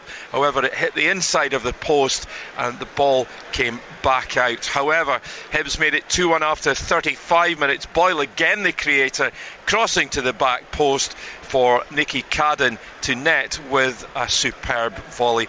Doesn't look like we're quite done with the scoring yet. More of the same, please, in the second half. At the interval, it's Aberdeen 1, Hibs 2. What about our featured championship game then between Falkirk and Hamilton with David Friel? Good game so far, Gordon, but goalless. Falkirk 0, Hamilton 0. Level at the break, I'm just not sure how. Falkirk have totally dominated. Hamilton are hanging on. And to be fair to Hamilton, they actually had the first shot of the game. Good effort, Kyle McDonald saved by Nicky Hogarth, but after that was 4 minutes, and then after that Falkirk settled. They're completely dominated. They're so easy in the eye. A joy to watch when they knock it about. They just haven't been able to make the breakthrough. Ethan Ross, a real standout for them this season. He's been at the centre of absolutely everything. He teed up Calvin Miller. Falkirk's first chance in 8 minutes, he dragged that wide.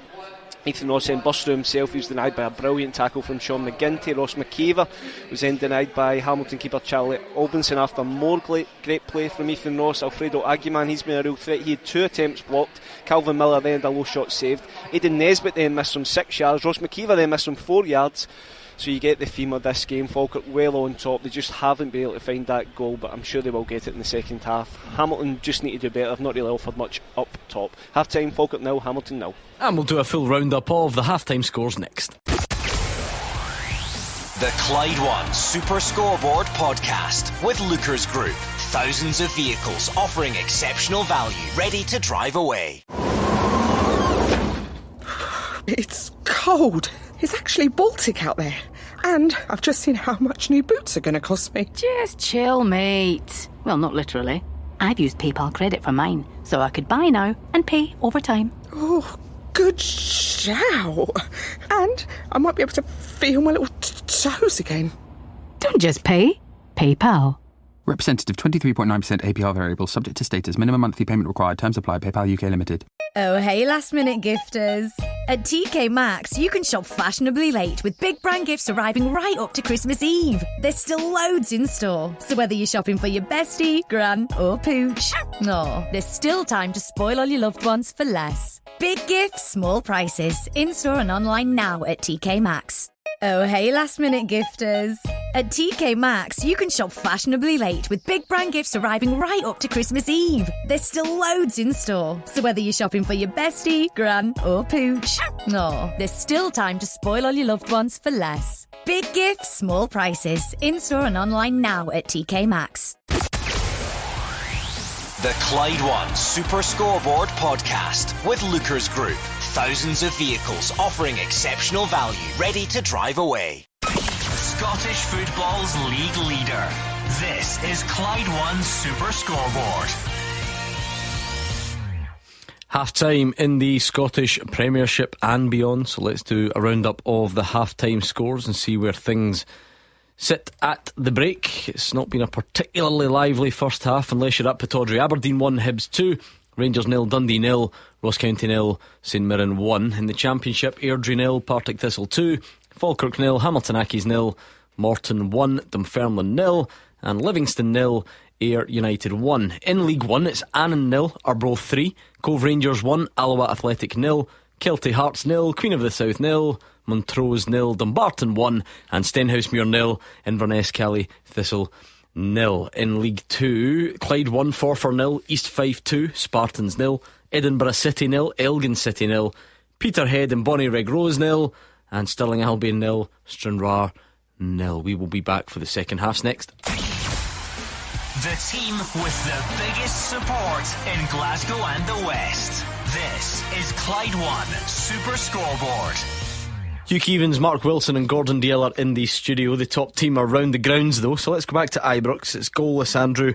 How would you elaborate on the way it's been and how the locals are taking it all? Yeah, I think I've been at plenty Rangers matches and covered them when Rangers have gone in against a team that they are expected to beat at half time, and it's been 0-0 and the fans have been frustrated, they've maybe been booed off.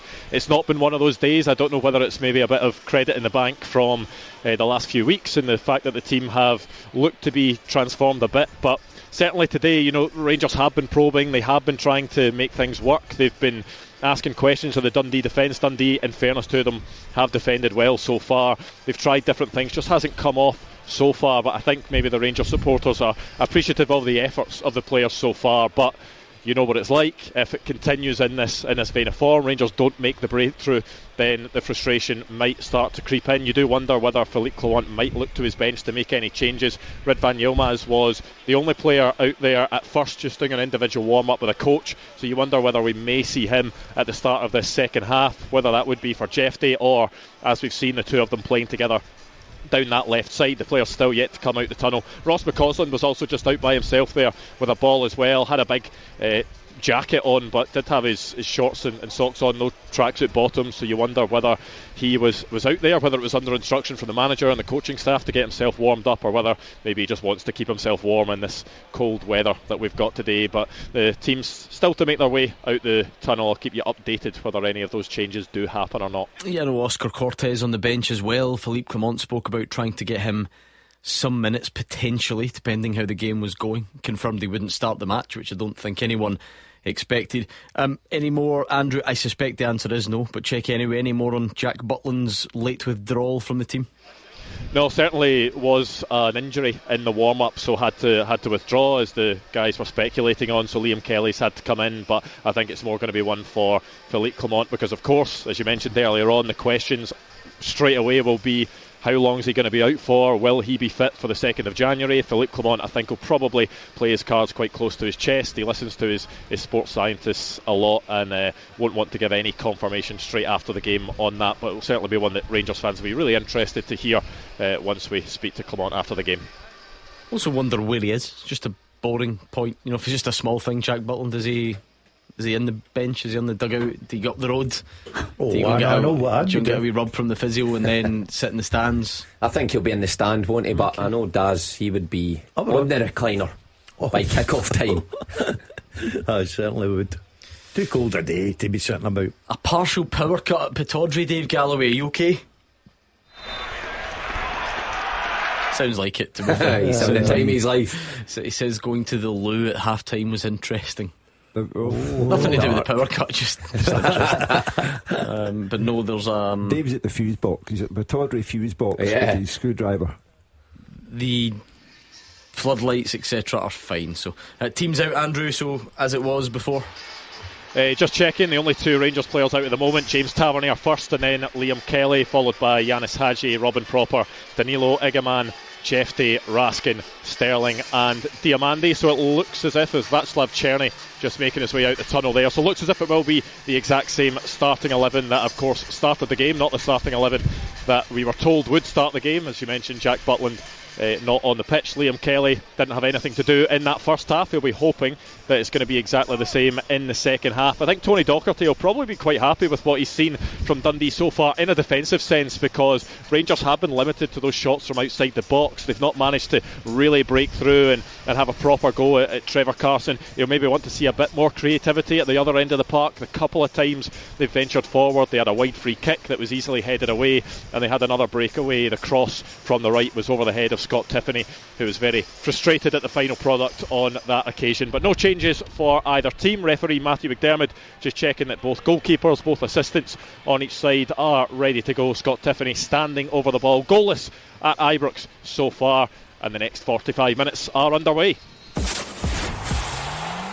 Clyde One Super Scoreboard. Goal flashes. With M&D Green Pharmacy. Get advice on keeping infections and viruses away when school returns. Oh, hey, last-minute gifters. At TK Maxx, you can shop fashionably late with big brand gifts arriving right up to Christmas Eve. There's still loads in store, so whether you're shopping for your bestie, gran, or pooch, no, there's still time to spoil all your loved ones for less. Big gifts, small prices. In-store and online now at TK Maxx. Can't believe I'm about to get these gig tickets. I've been waiting forever to see them, and these guys are once in a lifetime. How'd you manage that? What you want to do is pay in 3 with PayPal. There's no interest and no fees either. So go on then. Who is it? Manchester's finest, I presume. Or no, I'm going with my niece to see the Groovy Gigglers. Absolute tunes. Don't just pay. PayPal.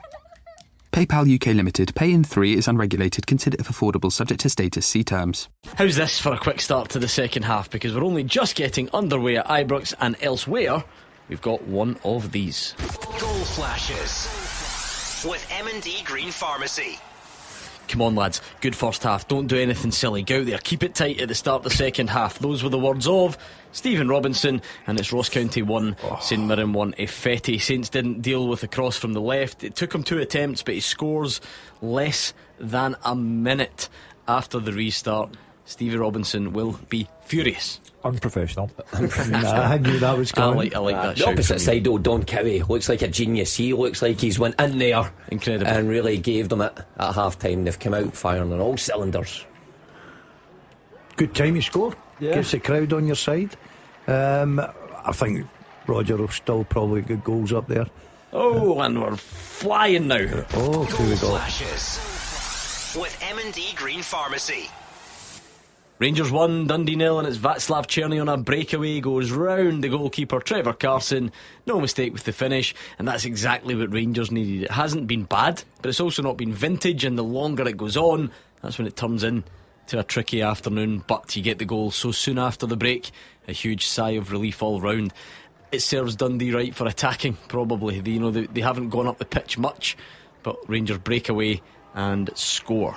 I think you can safely say that's the game over and done with, given the lack of effort put in by There is a check Dundee. for a possible offside on this, but as it stands, the goal is good. Well, yeah, exactly what Rangers needed, because you're right, they had all the possession in the first period, hit the crossbar, created a couple of chances, and those afternoons can get frustrating if you don't get a goal early in the second half. We'll need to wait for a check first and foremost. Let's get on. Loving this. Goal flashes. With M&D Green Pharmacy. Aberdeen 1, Hibs 3. Martin Boyle set up the first 2, scored the third.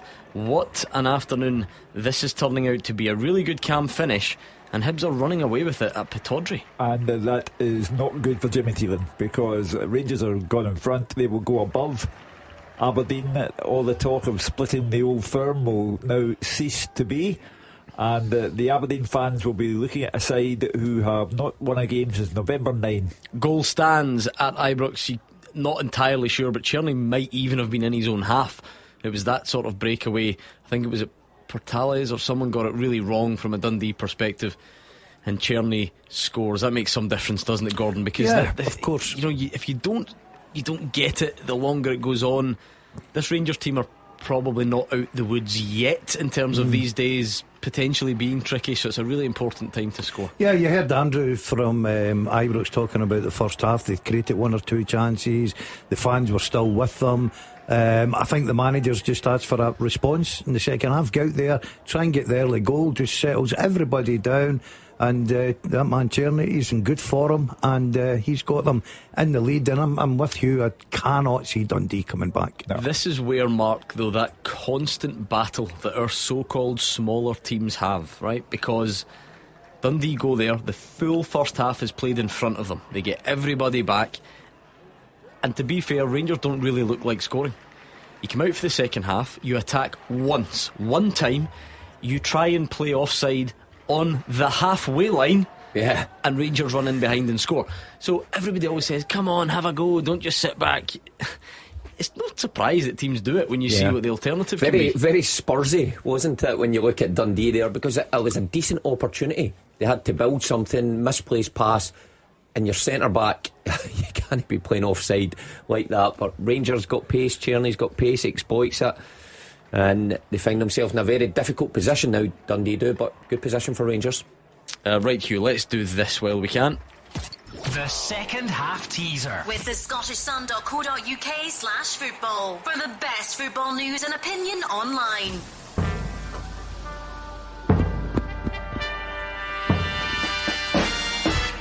I have played alongside Didier Drogba and Declan McManus. I've been managed by Jim Jeffries and Peter Houston. I won 2 major trophies in Scotland, and I was capped 7 times for my country. Who am I? Played alongside Drogba and Declan McManus. Managed by Jim Jeffries and Peter Houston.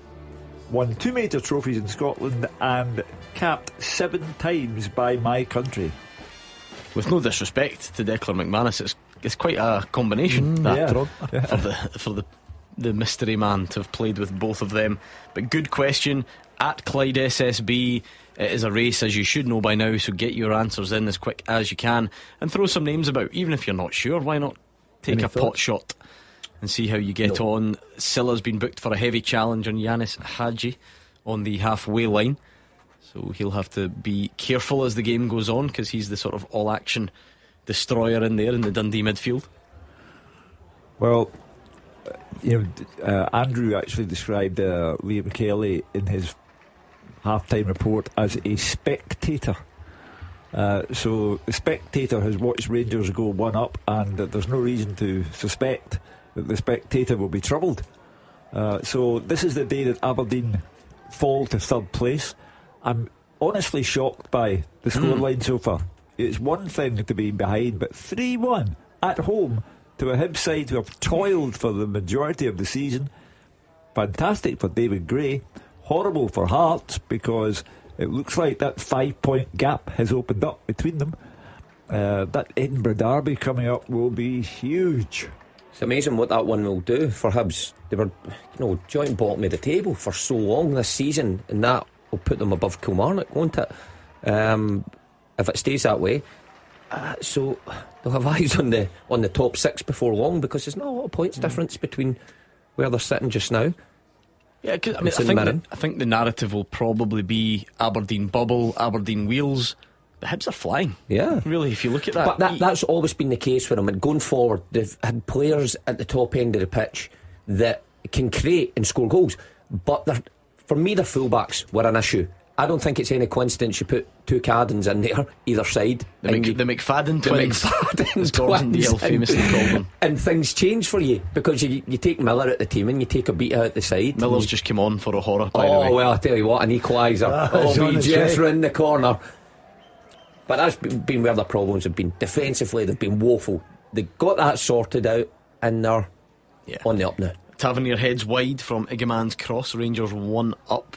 I'm interested. This is a big breakthrough moment, this, on the second half teaser. Yeah. Because if you check out our social media channels, Instagram, etc., you will see some festive videos that we put up. In amongst them, we asked the pundits for Christmas confessions, and Gordon DL confessed that he is still cheating on the second half teaser. Way back, he had a mole in here. Producer John used to give him the answer, then we rumbled him for it. and we tried to catch him. I started writing the question privately at home so no one else knew the answer. We locked his mobile phone in a Tupperware tub so that he couldn't look at it, and he was still getting them right. We should have known that it wasn't due to his superior football knowledge, and if you watch the video, he eventually comes clean about how he's been doing it. And it's just old-fashioned cheating, this one. It's good old-fashioned cheating, isn't it? It is, but we've now outed you for that as well, so yeah. Are we now going to see if you're not going to get it today, or have you got another plan up your sleeve? No, he's not getting it today. He's not got the brain capacity today to get this. That's a tough one. I wouldn't put that by me. What, this one? You get that, would you? But hold on. Why? I know you spend your life trying to cover up and recover from your previous lies, right? But right.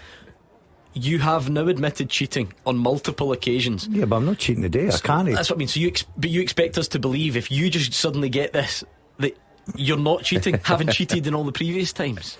Yeah, Why would we believe that? There's only so much cheating you can do. That's what you always say. I've told you my tactics, and I cannot do anything else now.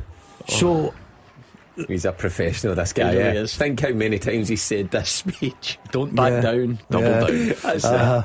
Have you seen Gordon? Right, okay, we're having a guess then. Right, go for it. Come on. Who If you you going get for? it, write it down. I don't know. I think I'm a wee bit out. What are you thinking? Come on. Write it down. Put us out our misery. Let's see what you've got. Do it fast if you can. This section wasn't supposed to last longer than 1 minute, if I'm being honest. Let's see it. Hold it up. Is that how you spell it? It's tough to decipher genuinely that. don't know what that says. Not got a clue what that says. But it's not the right answer anyway. I don't know. What's the first letter of it? A. Right, it's wrong, so tell me who that is. What have you written down? Aluko. Oh, Sonny Aluko. No. Oh, what view in? That's miles off as well. Well, seeing he's not cheating anymore, that is rubbish. Okay, keep your guesses coming at Clyde SSB for the teaser. Those Christmas videos are good. You two pulling each other's cracker. Hugh Keevan's on there as well. Is Santa out yet? I liked my Santa. Santa was good. Spoiler alert, I don't think Santa is out yet, is it? Gordon Dalziel dressed as Santa? Must be saving him for the big day. Quite alarming. He was a good Santa. I've got to say, in all the parts I've played in my life, I really enjoyed being Santa. Did you take that costume up the road? Oh, it was brilliant, man. It's quite a disturbing moment. It was just like offending people. Scott Tanser's been sent off for St Mirren, so they're level and down to 10 men. A foul on Aidan Denham after being booked for a foul on Scott Allardyce. Do you want me to tell you what the most outrageous Christmas admission has been over this festive period? What? Forget VAR last week, that's not the real drama. Did you see the video Celtic put out asking the players and staff for their favourite Christmas movie? No. You've not seen Brendan Rodgers' answer in this? No. They're going round them all. Callum McGregor, Elf, Greg Taylor, Love Actually, Luke McCowan, a man of taste, I must say. It's a Wonderful Life. Yeah. And so on and so forth. I think Kelly Clark, the women's captain's in there, some of the others. Then it gets to Brendan Rodgers. Do you know what he says for his favourite Christmas film? The Wizard of Oz. Come on, Brendan. That's not a Christmas film. Exactly. It's that's a the film point. that might have came on at Christmas. That's the point. That's hence my frustration. And no one pulled him up on that. You're going to pull Brendan Rodgers up, are you? You've got to. If you're Celtic's media team. Everybody loves the Wizard of Oz. And is that what it is here? This must have passed me by. Would that be shown traditionally maybe on Christmas Day or something, so he associates it with childhood, with Christmas? But it's not a Christmas film, is it? Can we just be clear about that? No, it's definitely not a Christmas film. It's like The Sound of Music. That's on at Christmas time. That's a good as comparison. Well. Aye, it's not a Christmas film. So there we go. Yeah, Wizard of Oz, Christmas film. I'm having my Christmas film night tonight. You recommended one, didn't you? I went for Daddy's Home 2 last night, and I would recommend. I mean, I watch it every year, but good cast. Mel Gibson, Will Ferrell, I might watch that. Mark Wahlberg. That's a good cast. Good cast, quite good funny. Cast. I met just Mel if you're looking last for year. a comedy spin on one, I'll go heavy on the traditionals now the next few days. Build it up. It's a Wonderful Life, Christmas Eve, Muppets Christmas Carol. Do it properly, you Get know. that in. You like that? You're not a Christmas film man, are you? No. I watch White Christmas, Bing Crosby. Oh yeah, good shout. Traditional. Brilliant, mate. Absolutely brilliant. Went for The Holiday last weekend. Home Alone before that. You got to get it structured in the right order. and get it progressively more Christmassy. Do you watch one on Christmas Eve? Yeah, that's A Wonderful Life. A Wonderful Life, okay. What about Christmas Day? No, don't be silly. That's chaotic behaviour, that. So you sit down at every Christmas Eve and put that on? Yes, I'm not running a marathon. It hardly takes a big effort. What do you mean, sit down and put it on? Once the presents are How wrapped. many times have you seen it? You must know nearly every word. Oh, I in it. do, 100%. Well, Tell you so what, it's just here's one fun. for you. Here's one for you. I've got another cheat for you. Rangers have had a goal ruled out for offside. Roger Hanna's had a tough week. You heard about this? He's getting called a grass. Roger on is? social media. Oh, yeah, he's getting why? called a grass because we thought Marvin Bartley had got 10. He got the 10 on Beat the Pundit. He was celebrating Champions League music, all sorts, and Roger grassed him in for actually getting one of the questions wrong. Oh, that's not nice. Which is rich coming from him, because for anyone who was at Roger Hanna's festive quiz night that he was at recently, he texted me asking me for a It's a Wonderful Life question. No. So I was So I'm he an was accessory. actually cheating? I'm an accessory, because he knew whatever it was about that film, I'd be straight on it. That's naughty, It's poor, isn't it? Roger the cheat. Yeah. Just to clear up the Beat the Pundit controversy from midweek, let's do it once and for all for Marvin Bartley, because he's not talked to me since. Is Lewis Ferguson a current Scotland international? Yes or no? Yes. Yes. 100%. There you go. The big man's been done then, because he is angry at that because he says he's not been in a squad for about a year and a half. No, so still on. classed as I agree with you, but there we go. That was the one that got his 10 taken away from him. It was all to do with the number of Scotland internationals who play in Serie A. Yeah. He He'd said- have been out of the Euros if he wasn't injured. So he's a. He said international. 3, Gilmore, McTominay and Adams, overlooking Lewis Ferguson, and we had to take it off him. That's a bit harsh, isn't it? But well, no, I mean, you've just said. It's correct. Was he giving it a bit on the Christmas night out to you? Was he? Yeah, he was still after on a about few it. sherries. No, he was driving. But he was He's sensible. He looks after his body. Yeah. right. Myself. What have we got here? Hadji's doing well, gets by his man, shot saved by Trevor Carson, then the flag goes up again. So Rangers are very much in control. I mean, they were anyway, but they've got their goal. They've had one ruled out for offside, and then another flag on that occasion. Yanis Hadji at the heart of lots of it. It sounds just a case of when for a next Rangers goal, and that would probably put the game to bed. They'll probably be in control of it now. They've got the goal right at the after half time, sorry, and they're obviously knocking on the door to go and It's seal the just 3 points. A matter of time here. Yeah, shooty in, as they say in Dundee. So, as I say, the day becomes significant because Rangers go second top, Aberdeen third place now, and Celtic at Dundee United tomorrow, and we're back to the old-fashioned ways. It's Celtic and Rangers we talk about. Aberdeen are falling out of the equation altogether. 2 Aberdeen subs, Pulvara and Ambrose, come on for Clarkson and Sockler. Barami is coming on for Rangers. Danilo goes off. Well, He's not done a great deal, I don't think, has he? Unless I'm being unfair, which is possible. Is Dessers on the bench today? Yes. Yeah, He'll come on, get he's his out the goal. picture. No, he'll come on, get his goal. So is Conor Barron out the picture, strangely, for someone. Conor Barron was Rangers' most important player at the beginning of the season, and he can't get a start now. Yeah. It's funny how things change, perhaps shown there just how the overall picture and structure was just wrong back then, and everything was so I don't mean to sound unfair to Conor Barron, but everything was so dysfunctional that he did his job. So you're right, he was held up as being like Rangers' kind of best player, I feel like, for the first few months, and now can't get a game. Well, there wasn't a lot to shout about, was there? So they were looking for just some enthusiasm, and he's got bags of that.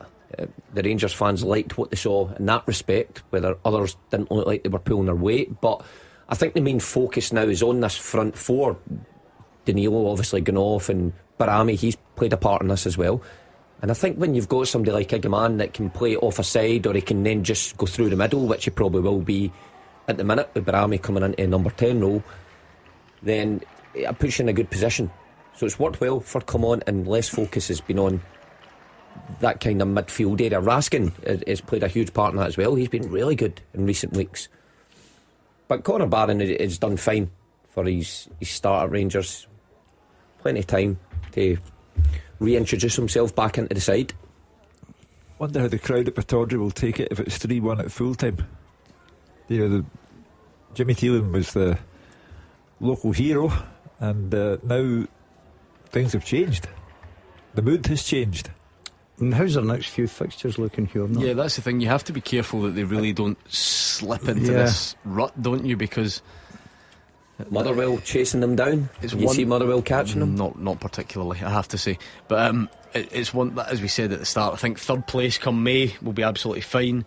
A fourth would just feel like a real letdown, wouldn't it? I mean, it's by no means a disaster, that, but it just would feel really, really anticlimactic after the start. Today will feel like a real letdown, because once they see the league table with Rangers above Aberdeen, the letdown begins there. Yeah, that's what I'm saying. It will feel like that now, but I think if everyone's been really honest about themselves in the big picture, third is good. Third is fine. Well, it's all you can hope for. But if it was to get any worse than that, then you would wonder how the drop off has been so extreme, Gordon. Yeah, especially after the start, especially after the way they were playing. They even bounced back against Dundee, beat them 4-1 after taking the drubbing against Celtic. We always spoke about 2 or 3 games, Celtic, Rangers, Dundee United. Can they come through that? And they were looking good, but I never believed throughout a full season that Aberdeen were capable of splitting Celtic and Rangers. I just don't think that's going to happen just now. But you're right, if they finish third, you would say that's a real successful season. Right, Murray and Vetro on, Tiffany and Palmer holding off. So is a change in attack, and it is only one for Dundee at the moment. You never know if they can frustrate a bit and try and ruffle some feathers at the other end. The game's not away from them yet. Well, Tiffany adds pace, and he's a direct runner. He's off. He's yeah, off. It's okay. Murray and Vetro on. Sorry. Tiffany, we didn't see Tiffany's pace all day. That's why he's off. Murray is a real pest.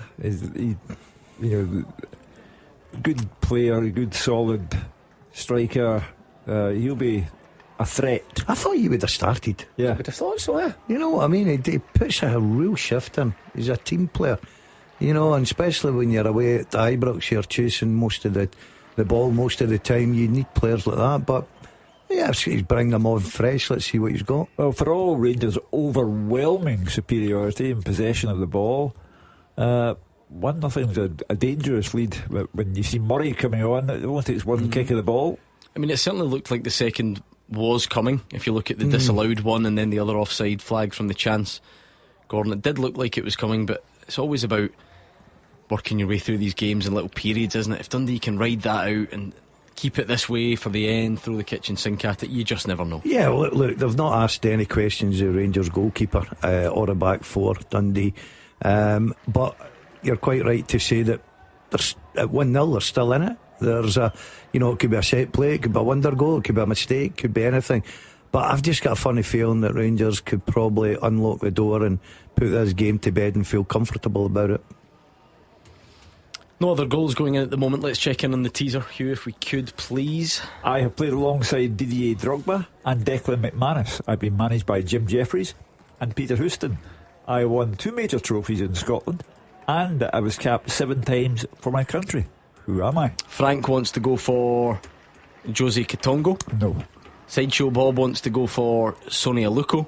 We've tried that one. David Clark thinks it could be Prince Bawabin. No. I've got it. Okay. Right. Okay. Get your answers into us then. None of them are correct. You're not getting any credit for it now, Gordon. We set it up half an hour ago. Is that how you spell it? He's got the wrong spelling but the right person. There you Well go. done. There you go. There's your Christmas. So how did you cheat this time? I saw his paper.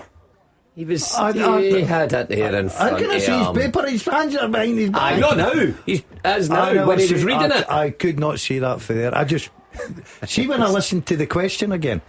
Bang! I was in. Straight on it. 7 caps, did you say, for his Never country? Never doubted you, yes. Yeah. Which country was it again he played for? I don't want to give anything away. But I will be looking at his Wikipedia in the next 5 minutes, let me tell you that. In all seriousness, because the game is up, right? So how did you cheat this time? I didn't. Oh, come on, this is boring. We've done this for years. You've exposed yourself, for want of a better expression, and told us that you cheat. So just tell us how you managed it today. I didn't cheat today. Well, if I was going to cheat, I wouldn't have got the wrong guess at the beginning. Nah, it's all part of your manipulation. Do you think so? Yeah. I think that's part of my plan. Absolutely it is. Still Rangers 1, Dundee 0. Robin Propper went into the books semi-recently as well. It's not been a particularly feisty game. I said Silla had to be careful when he clattered Yanis Hadji in the middle of the pitch at the beginning of the second half. Now Robin Propper into the book as well, but Dundee have offered next to no threat whatsoever. Andrew McLean can confirm the number of times Liam Kelly's touched the ball with his hands. It cannot be many. No, not at all. But Hugh is right. It only takes one moment when you're only one goal ahead. Yeah, I mean, the free kick from the Proper booking wasn't a terrible ball in, but Rangers did well to defend it. And even when the second and third waves started coming, it went over Kelly's bar, and he still didn't need to touch it with his gloves. No, but it's only one, and Rangers have to be careful because they're. Andrew McLean reckons once time, his hands, one cross. Well, but even that would be overshadowed if he were to lose a late goal. All very well having the domination so great that the goalkeeper is virtually a spectator, but it's still only one. Rangers had one cleared off the line, or just in front of the line. Certainly it was a nice 1-2. Yanis Hadji, Igaman, the Moroccan, then tries to dink the keeper, but someone races in and hacks it away from underneath the crossbar. It's good play from Rangers and good defending as well, actually. There's no doubt they're a much greater threat. That's where they are transformed. This was a team that just had nothing to offer at the start of the season, but they are now carrying a threat all over the park. Is there a way back into the side for your man Dessers, do you think? Yeah. Think there's a way back in? He'll come on and score. Because remember, he was the one player that they relied on heavily. He just played week after week after week, chance missed after chance missed, but he would still play.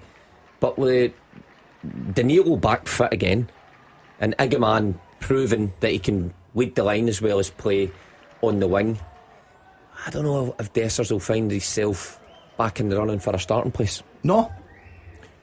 I think that if he can get back in and keep scoring goals, then you're always got to put pressure on. A lot of games to be played, Mark, so he needs that big squad. I know he came in for a bit of criticism at Hampden because of the penalty kick situation, but I still think he can offer something. No other big goals to tell you about just yet. Keep the guesses coming on that second half teaser. I wonder if there's any way back for Aberdeen. You would have to see signs of it soon. They're still 3 down. Ambrose headed over from 6 yards, and then there was a through ball from Polvara, but again fails to hit the target. So they're kind of slowly running out of time. Although, having said that, the late drama at Easter Road when the sides met a couple of weeks ago was out of this world. Yeah. So we'll see if we can get even close to a repeat of that today. That might even have been the moment that Hibs turned the corner. To get that and 3-3 Aberdeen draw turned the opposite way. Yeah. Because there's no doubt now Jimmy Thielen will be getting questioned. Oh, this could be a big moment. St Mirren down to 10 men, but there is a VAR check for a St Mirren penalty. And the good thing is nothing ever goes wrong with VAR checks, so it's pretty simple. Is it still 1-1 there? Pretty straightforward. Still 1-1? It's still 1-1. They're involved in a lot of drama. Remember last year? Last week, remember? No, late I meant last week, sorry. Misses a penalty. Pulls his hamstring, was it? When he was taking it, I thought his thigh, but one of them. You see that? That's why he didn't take the retake. Incredible. So keeper come off. So Marco, I know he's out injured. I know he's out injured. No penalty, no handball. We did say the one area that maybe we're slightly getting some sort of consistency on is handballs, trying to make it, raise that bar of intervention. Did the one at St Johnstone, Rangers against St Johnstone, did the panel? It's actually think that was a penalty. This was quite a good learning curve, that one this week. Nobody cared about anything in the VAR review other than you know what. Yeah. But if you did stay with it for the remaining clips, that was a really good one, an important one, because last week's KMI panel, and we spoke about it, said that they felt 3-2, so it was tight, 3-2, they felt that was a penalty for Rangers at McDermott Park. They felt that it was a handball. Willie Collum in the VAR review said never a penalty for him, and went as far as to say had that been given on the field he would want it overturned. That's how much of not a penalty he wanted it to be. And I'll I don't think he would mind me saying. I kind of said to him off camera, like, is that problematic for you then? Is that not, is that ideal that the KMI panel says it is and you say it doesn't? And he said, no, actually that's a really good thing, because it shows that they're independent. It shows that it's not like you're marking your own homework. It shows that they're not governed in the same way. They're just asking the panel for that other layer, but that doesn't mean they're right. Not that it doesn't mean they're right, but don't treat that as this sort of cast iron, set in stone thing. And he's very much of the view that the way they want handballs to be this season, whether the KMI panel say it or not, he would never want to see that as a penalty. Good. I mean, that clears things up. I guess we'll still have arguments over certain ones. Oh, for sure. Did discuss the Motherwell one? No, they didn't actually. Not in the VAR review. I find that very surprising. It's nothing sinister. It's quite simple as there were probably too many this month. You know, like if we wanted it to, VAR review could be an hour at times. 2 hours. It's just the way it is. The good thing, if you want to call it that, Stuart Kettlewell had already come out that morning and said Willie Collins told us we should have had a penalty. So there's no surprises there in that regard. But it wasn't in the final cut, so to speak. Václav Černý off, Ross McCausland on. Yeah, Černy's done his bit. Yeah, he's got the goal, all important goal. He's been a threat. He's having a good spell with Rangers. Černý, it's up to McCausland now. He's sort of he was a manager's favourite not that long ago. He was always playing in the big games, but all of a sudden he's just went down the pecking order. Oh wow, now a VAR check for a Ross County penalty at the other end. This is Highland drama for Roger Hannett. So we'll see if we can. What's he saying? What is the update? It's Richard Taylor on Eamon Brophy, another player who played for the opposite team, and no penalty again. So on we go. If you have a review programme that lasts an hour, does that not suggest that it's a lot getting wrong? Yeah. No, because the review is also full of correct decisions. It's not just wrong ones. It's full of ones that are shown as good examples of VAR, like Alex Gogic. Remember, he got his red card downgraded. That was in it. Because it's not all about battering everybody for getting things wrong. It's about trying to understand processes, how decisions are reached. Look at good examples, bad ones. Like the other mistakes that were in it, if you like, is Willie Collum definitely felt that Jack Walton should have been sent off, the St Mirren Dundee United goalkeeper, when he came out and wiped out. When he wiped out Olasanya. The introduction of VAR means that we talk all the time about decisions now. We rarely talk about the football. All we talk about is decisions. Yeah, and that's the thing. At the very, very top of the game, you wonder that there clearly was a decision that had to be made on impact versus that stuff. Because you're right. Look at England. Is that VAR review type thing, ref watch or whatever that they do on a Monday morning? It's now an hour. So last week Andy Robertson shouldn't have been sent off, and what about this trip and that trip? I think the full world has now, the world football's changed as a result of it, and it's a shame. So Rangers hit the bar as they look to try and wrap this game up. Only about 6-7 yards out, smashes it off the bar. Egeman really should have scored a couple of moments ago, so not ideal for him. Just if this game was somehow to come and bite Rangers in the backside, it's not that they've not had the chances to score that. Probably as a sitter, really. In fact, there's no probably about it. That's a sitter. No, that's a glaring miss. That is, call it a Dessers. That's a Dessers. No, Dessers would have put that away. That's something he would do. In fairness, he would get dog's abuse for that. He would, wouldn't he? He would, absolutely. Liam Kelly finally makes a save, but it's one that you could have made, Hugh Keevins. What about our featured championship game? Big goal. With M&D Green Pharmacy. Falkirk, the league leaders, finally take the lead with 10 minutes to go. It's Callum Morrison, last season's League One Player of the Year. He comes off the bench to score what could be a vital goal at the top of the championship. Falkirk 1, left-footed, top corner. Hamilton Accies 0. Is Livy still losing 2 here? I did wonder if Falkirk were just starting to stutter when we heard no news all afternoon from there, but good teams will always find a way. To be fair, David said he couldn't understand why they weren't leading at the break, so they'll be glad though, because sometimes it's obviously getting over the line can be the hardest bit. Yeah, that's so tight in that division, and if it stays that way with Ayr beating Livingston, that'll be a great result for Scott Brown. It takes him within a couple of points of Livy. Let's go a 5-minute warning in the teaser, Hugh. Just do some more wrong answers, really help everyone who needs the help still at this stage. I have played alongside Didier Drogba and Declan McManus. I have been managed by Jim Jeffries and Peter Houston. I won 2 major trophies in Scotland, and I was capped 7 times for my country. Who am I? Jamie Dock wants to go for Mark De Vries. No. Okay. The Neil Lennon CSC 18, I think might be a Celtic fan, goes for Momo Silla. No. Andrew Murphy thinks Paul Gallagher. Think again. Okay. Come on, even Gordon DL's got it now. Come on, let's see if we can get it. Can you think that this guy SSB played with Drogba? Well, you know it was at the start of his career, don't you? Okay. It can't have been. Yeah. That's all I'll say for now. It's a good one. You know what, I'm going to give you credit. I don't think you could have read that. I've just seen... No, he finds new ways, Mark. He was reading the answer off Hugh's sheet for a while. The producer was telling him for a while. Somebody probably texted him this week. He moves on fast, this guy. He adapts. I do adapt, I've got to say. Even denying it. Yeah. It's just been part of my life for so many years. Morris, Duke and Palaversa on for Devlin, Nielsen and Shinnie. You suspect too late, although I keep harking back to Easter Road. Well, it would be a feral collapse on the part of Sir David Gray's Hibs if they, with 10, 11 minutes to go, they lost a 3-1 lead. If there was a team that was going to do it, Hugh, though, it's probably Hibs. But this might be the case now that David Gray is finding his feet, just as his rival across the city is about to have his feet chopped from under him. Is there derby at Tynecastle, this one? Yes. Yeah. I hope so for David Gray, because there was a bit of me I felt sorry for him a bit, that you could see he was putting so much energy into the team, and you could see he was beating himself up when results weren't going his way. Seems a decent guy, and now the results have turned. I'm sure he deserves everything that comes his way.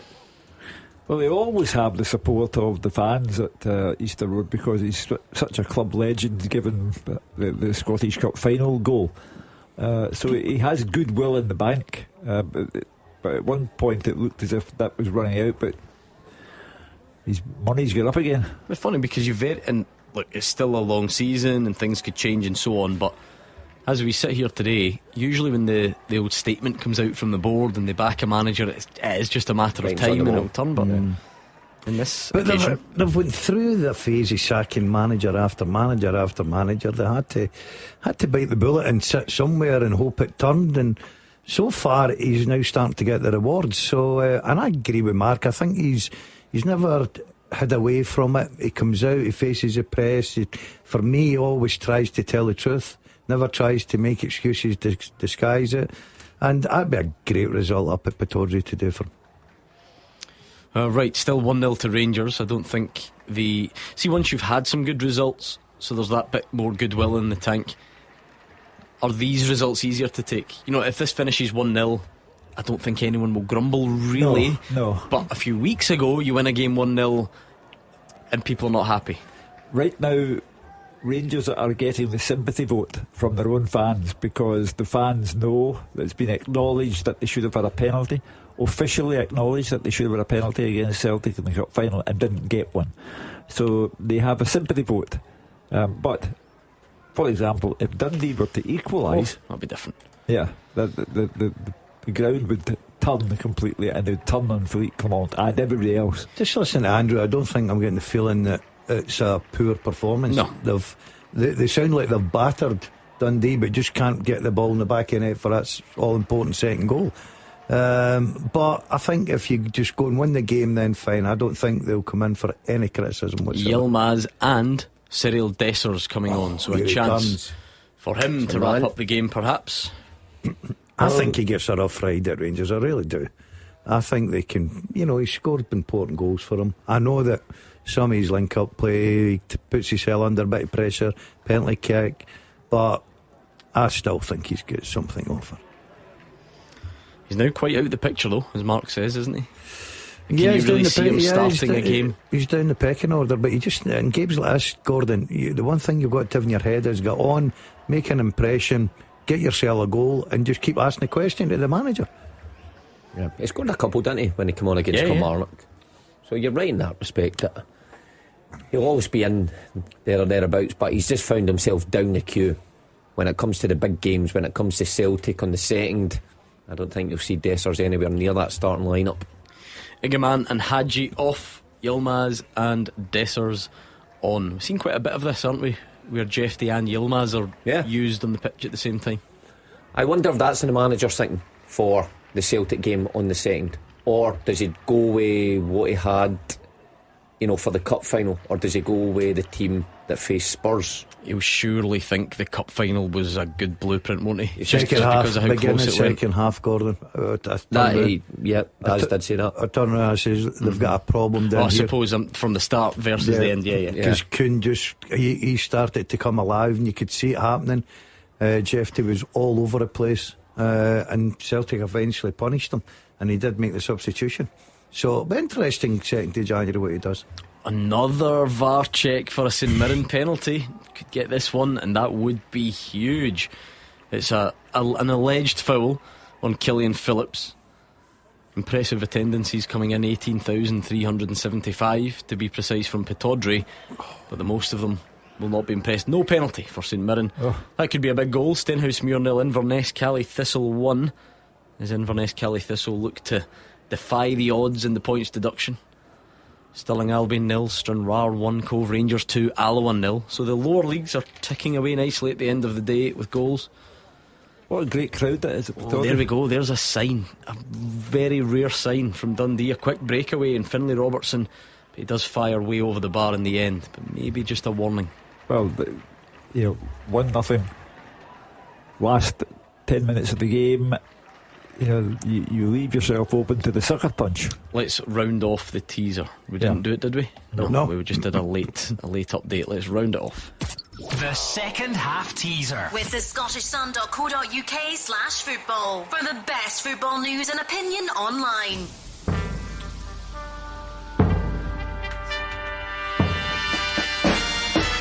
I have played alongside Didier Drogba and Declan McManus. I have been managed by Jim Jeffries and Peter Houston. I won 2 major trophies in Scotland, and I was capped 7 times by my country. I'm Rudy Scatchell. Rudy Rudolph, get it? Yeah. Christmas themed Rudy Scatchell. Grant Polly was in 3rd place, Conor McNair in 2nd, and Chris Geddes is the winner of the final second half teaser before Christmas. So well done to you. Rudolph Scatchell was the answer on the date. Hearts could do Rudy Scatchell now. He's a good player. Yeah, they certainly could. I think Marseille or something. Marseille must have been. Didier Drogba and Declan McManus at Wraith. Is that where you pieced it together? Jim Jeffries, Hearts, Czech Republic. We're Peter Houston. Was he Dundee United? It's easy when you know the answer, isn't it? On that Wikipedia. Hibs are looking comfortable.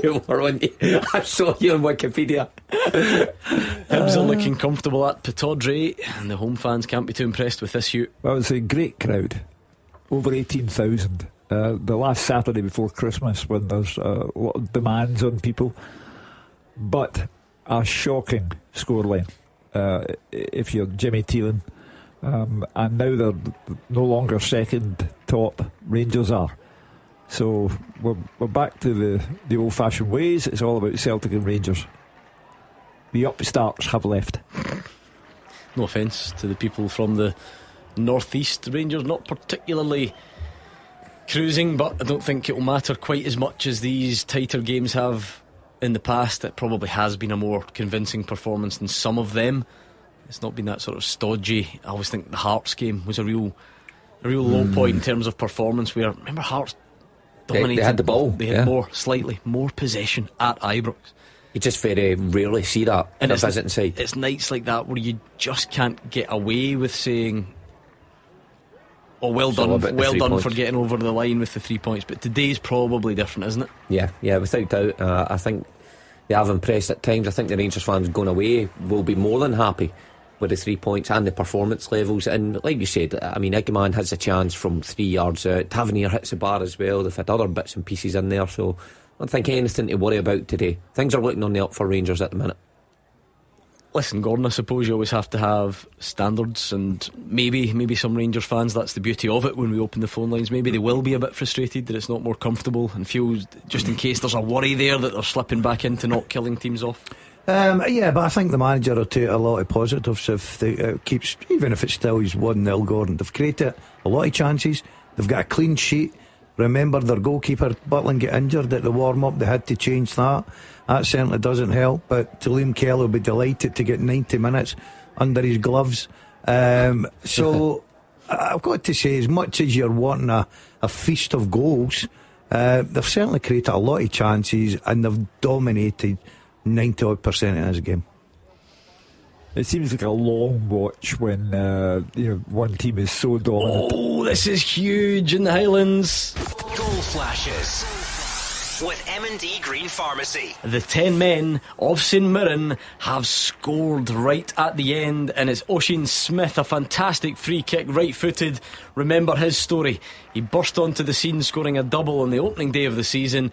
He's barely done anything since, and that, though, could be a huge contribution. It's high past Jack Hamilton, and the 10 men of St Mirren might return from one of the toughest venues in the league with all 3 points. And the 11 men of Ross County are slipping further down the table, and it's 4 defeats on the bounce, and Don Cowie would be entitled to be worried now. Rangers had to clear one off the line there, but the flag went up in the end. Of course, you don't know if it would have been looked at again, and etc. But still, nevertheless, Robin Propper had to be alert to hack it away. I think Simon Murray with the initial chance. What time for Stephen Robinson? Last couple of weeks. Last minute winners. Last minute defeat to Motherwell, but they're doing kind of both sides, aren't they? Yeah. Good for late drama anyway. Unbelievable. Big We one, might still get more. They're 10 men, remember? So Ross County will throw everything at them. That's a poor result if you're Ross County. Don't care, that is a poor result. You've got to capitalise on the extra man and home advantage as well. So that's a poor one this afternoon for 7 added at Pittodrie, not detecting it's going to make much difference for the hosts. But if they could get one quickly and put some pressure on, then I suppose you just never know. But they are 3-1 down at home to Hibs as Jordan Obita comes on for Chris Cadden. I was just looking at the St Mirren team there. I was hoping young Mooney would come on again. And has he not? Nah, he's not so far. But they're down to 10 men. So. Great story that last Brilliant. week. Yeah, really good interview after the game as well. He sounded like he was a seasoned pro, didn't he? Spoke so well. How old was he, 17? He had just turned 17. Just turned 17. Yeah, it was excellent. It was very impressive. Right, I'm clearing the decks for late drama, but I don't think we're really... Nothing. I think we're done and dusted. I mean, there's a breakaway for Rangers because it is opening up a bit as Dundee try. McCausland fires over. They probably should have done better. They've definitely had chances to make this a more comfortable afternoon. They've not taken them, and it does just leave the door ajar. What about the Championship? The VAR-less Championship finishes first usually, and that's what's happened between Falkirk and Hamilton. David Friel. Yeah, an early finish. Gordon and full-time Falkirk 1, Hamilton 0. Big win for Falkirk, big moment for Callum Morrison. He claimed the late winner. He was last season's player of the year. He's had a torrid season due to illness and injury, but he's edging back to full fitness now. They came off the bench to win it for Falkirk, and it looks, unless there's a late goal at Livingston, that Falkirk will be 5 points clear at the top of the Championship. John McGlynn's men were outstanding. They should have won by more, but the win was all that mattered to the Falkirk boss. As I said, they dominated the first half, should have been 2 or 3 ahead. Calvin Miller, Ethan Ross, Ross McKay were all having chances. Alfredo Aguiman, he had so many chances in both halves, just couldn't find that goal.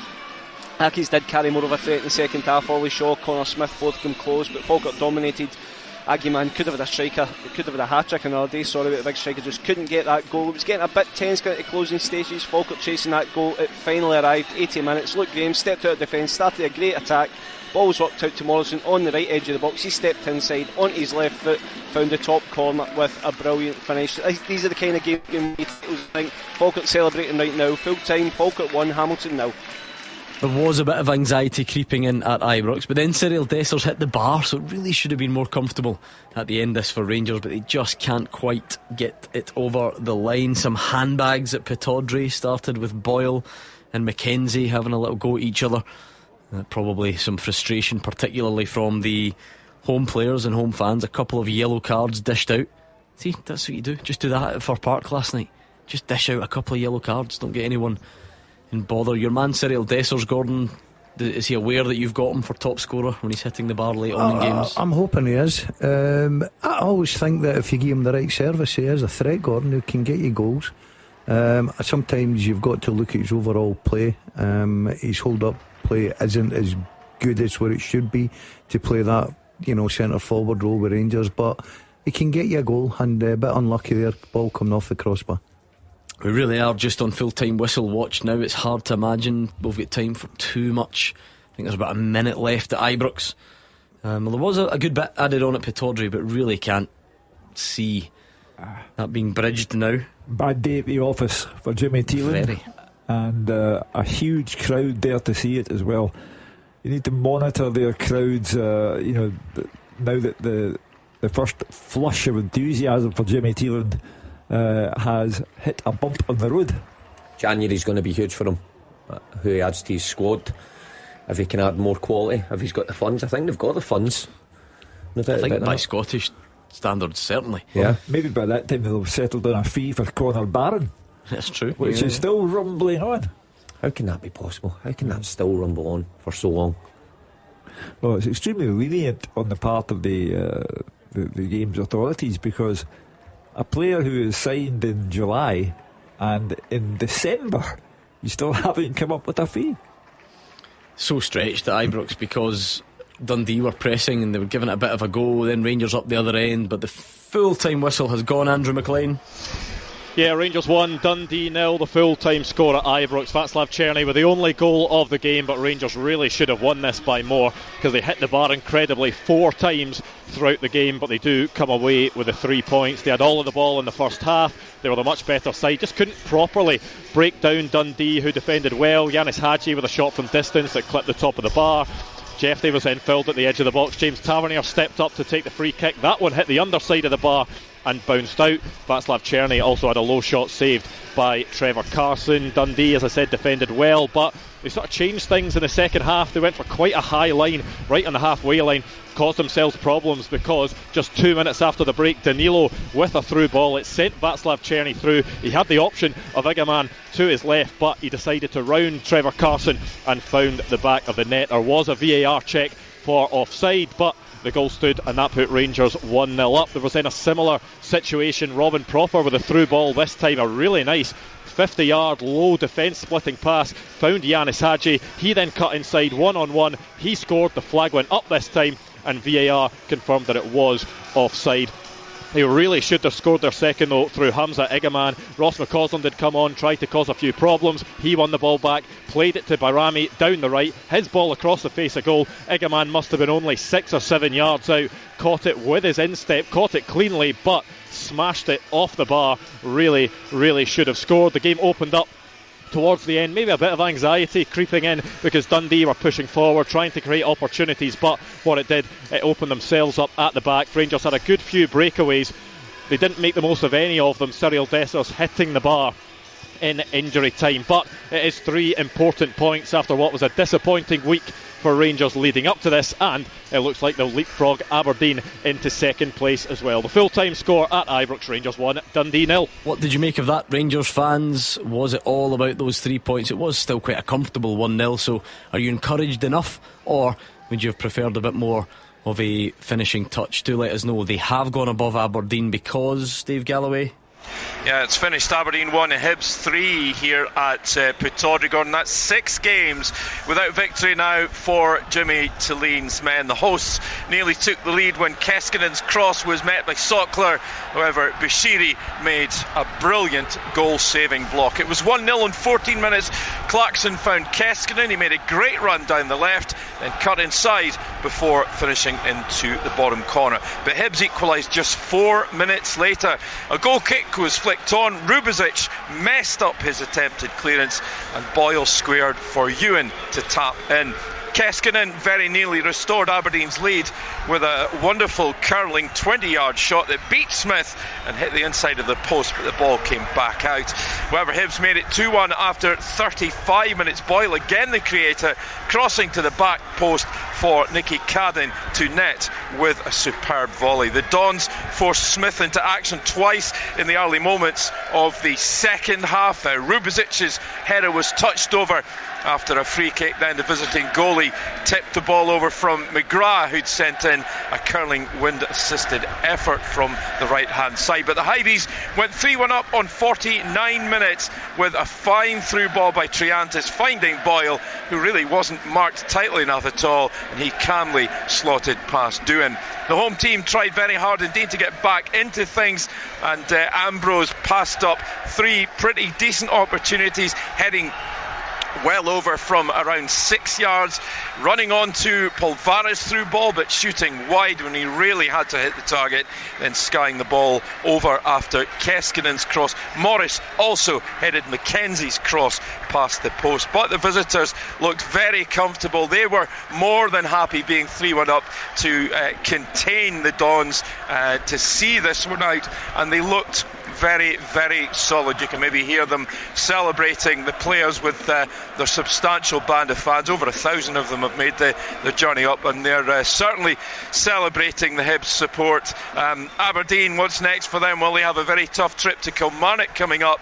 Hibs, though, they'll be full of confidence, brimful of confidence, heading into the Edinburgh derby. It's finished here at Pittodrie. Aberdeen 1, Hibs 3. And what about the Highlands? Roger Hanna was in for a dramatic afternoon. Well, St Mirren love a big finish on the road, Gordon. Ross County won, St Mirren 2. 7 days ago it was Roland Duduwo in stoppage time with a penalty in Perth. This week it's Ocean Smith in the last minute with a fizzing free kick to hand them 3 points on the road in the Highlands. They took the lead in the first half, former county defender Alec Iacoviti profiting when goalkeeper Jack Hamilton spilled the free kick from Smith at his feet for 1-0. County were level just seconds into the second half, St Mirren failing to deal with a routine cross in from the left, and Michie Fetty scored for County at the second attempt. 10 minutes later, Saints were reduced to 10 men. Scott Tanza getting a second booking, this time for a foul on sub Aidan Denham after an early booking for a foul on County midfielder Scott Allardyce. At that stage, you'd have put your money in County going on to win. There were then 3 VAR checks for spot kicks. The first, Iacoviti claiming a handball by fellow scorer Fetty. That was waved away by VAR Greg Aiken. Moments later at the other end, Aiken had a look at Richard Taylor's challenge and substitute Eamon Brophy. Again he said no. Then a third VAR check, this time for a foul. It looked like a foul certainly on Killian Phillips in the box. Again the penalty claims were waved away. That led to a booking for St Mirren manager Stephen Robinson, who was incensed, but his 10 men were not been outclassed. If anything, they had the better of the chances in the closing quarter of an hour, and they got a winner in 89 minutes. A free kick 20 yards out, and Smith only back in the team because of injury to St Mirren captain Mark O'Hara. He took it right footed, he blazed it high past Hamilton for a crucial winner. St Mirren are now cemented in the top 6. County are stuck in yet another relegation fight. In the Highlands, it's finished. Ross County 1, St Mirren 2. This is always the place to be on a Saturday afternoon, so come on down on 0141 951 1025. What did you make of today's action? Were you at the game? Are you just making your way home, getting into the car or the bus or the train or whatever it is? We want to hear from you. We want to know what it was like. So, Rangers fans, how was that for a response to the Cup final? Is a day like today all about getting the 3 points because it was a fairly convincing performance, or are there frustrations that it was only 1? Who stood out for you, who didn't? Are you worried about Jack Butland's injury? He had to pull out and not play the game just before kick-off. We'll get an update from Philippe Clement, so give us a shout right now please on 0141 951 1025. St Mirren fans, you must be delighted. What a Christmas present that was up in Dingwall. And Aberdeen fans, has the bubble burst? Have the wheels come off? All those typical questions you would expect from us. Any Motherwell or Killie fans want to get VAR off your chest from last night? Same number. Celtic fans, what are you thinking about Tannadice tomorrow? If you call us right now, we will do our best to get you on next. Action as it happens, and your reaction from 5 on the open line. This is Clyde One Super Scoreboard. Hugh Keevins, Mark Wilson and Gordon Dalziel are here, and they're desperate. They were just telling me that they're desperate to be joined by you on the phone, so don't let them down. I can't have that on my conscience before Christmas. 0141 951 1025. Rangers fans, how was today? Give us all your thoughts. Motherwell and Killie fans, how was last night? All your thoughts. St Mirren fans, you must be buzzing about Dingwall tomorrow. Celtic fans, how are you feeling there as well? And anything else you want to get off your chest. This will be the final time before Christmas to do so. So 01419511025. Call us right now if you can. What's on your mind tonight, Hugh? Well, obviously the furore has died down after the cup final last Sunday because we've got a league game to talk about, and it's reduced Celtic's lead over Rangers from 11 to 8 points, and Celtic at Tannadice tomorrow, so we can get back to the old-fashioned ways and wonder how Celtic are going to do when Rangers have played the day before. I think that the Aberdeen bubble has burst. I think you can say that 6 games without a win and dropping to third place is indicative of all not being well at Pittodrie. But what a great result for David Gray and Hibs. 5 points above Hearts. Edinburgh Derby to come. They're on the up. Hearts are on the way down. And for St Mirren, they are the kings of the big finish. And that's a great result for Stephen Robinson. And at the end of a year where he's worked hard to maintain the club's status top 6, he's there, and he's there to stay by the look of it.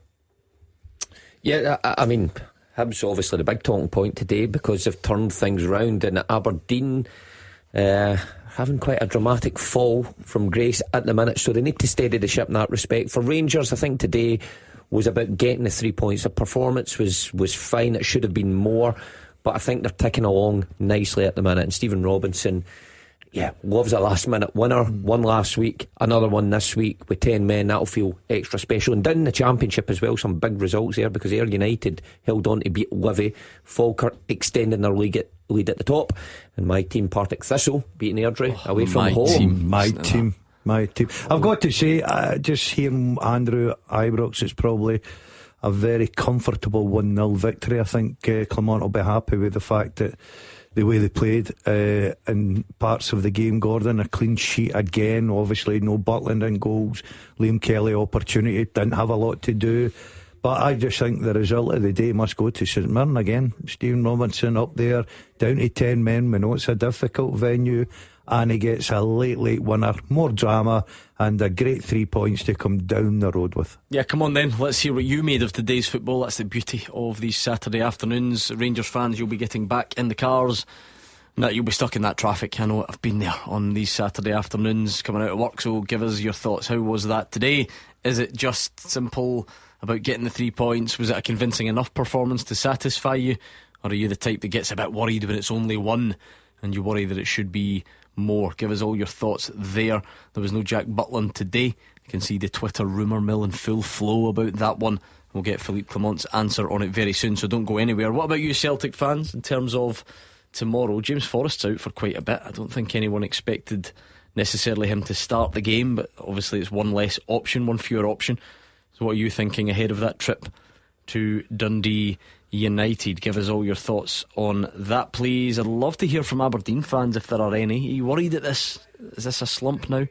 How many games does it need to be a slump? Is that enough? Do let us know how you're feeling. And St Mirren fans, what a treat just before Christmas. We could also look back on anything from last night as well between Motherwell and Kilmarnock, because I've seen lots of people, Hugh, whether it's with tongue in cheek or not, asking if Dan Casey's red card will get the same amount of media coverage this week as the penalty incident at Hampden. Well, to be fair, one is an Old Firm game, the other one is not. One was a cup final, the other one was not.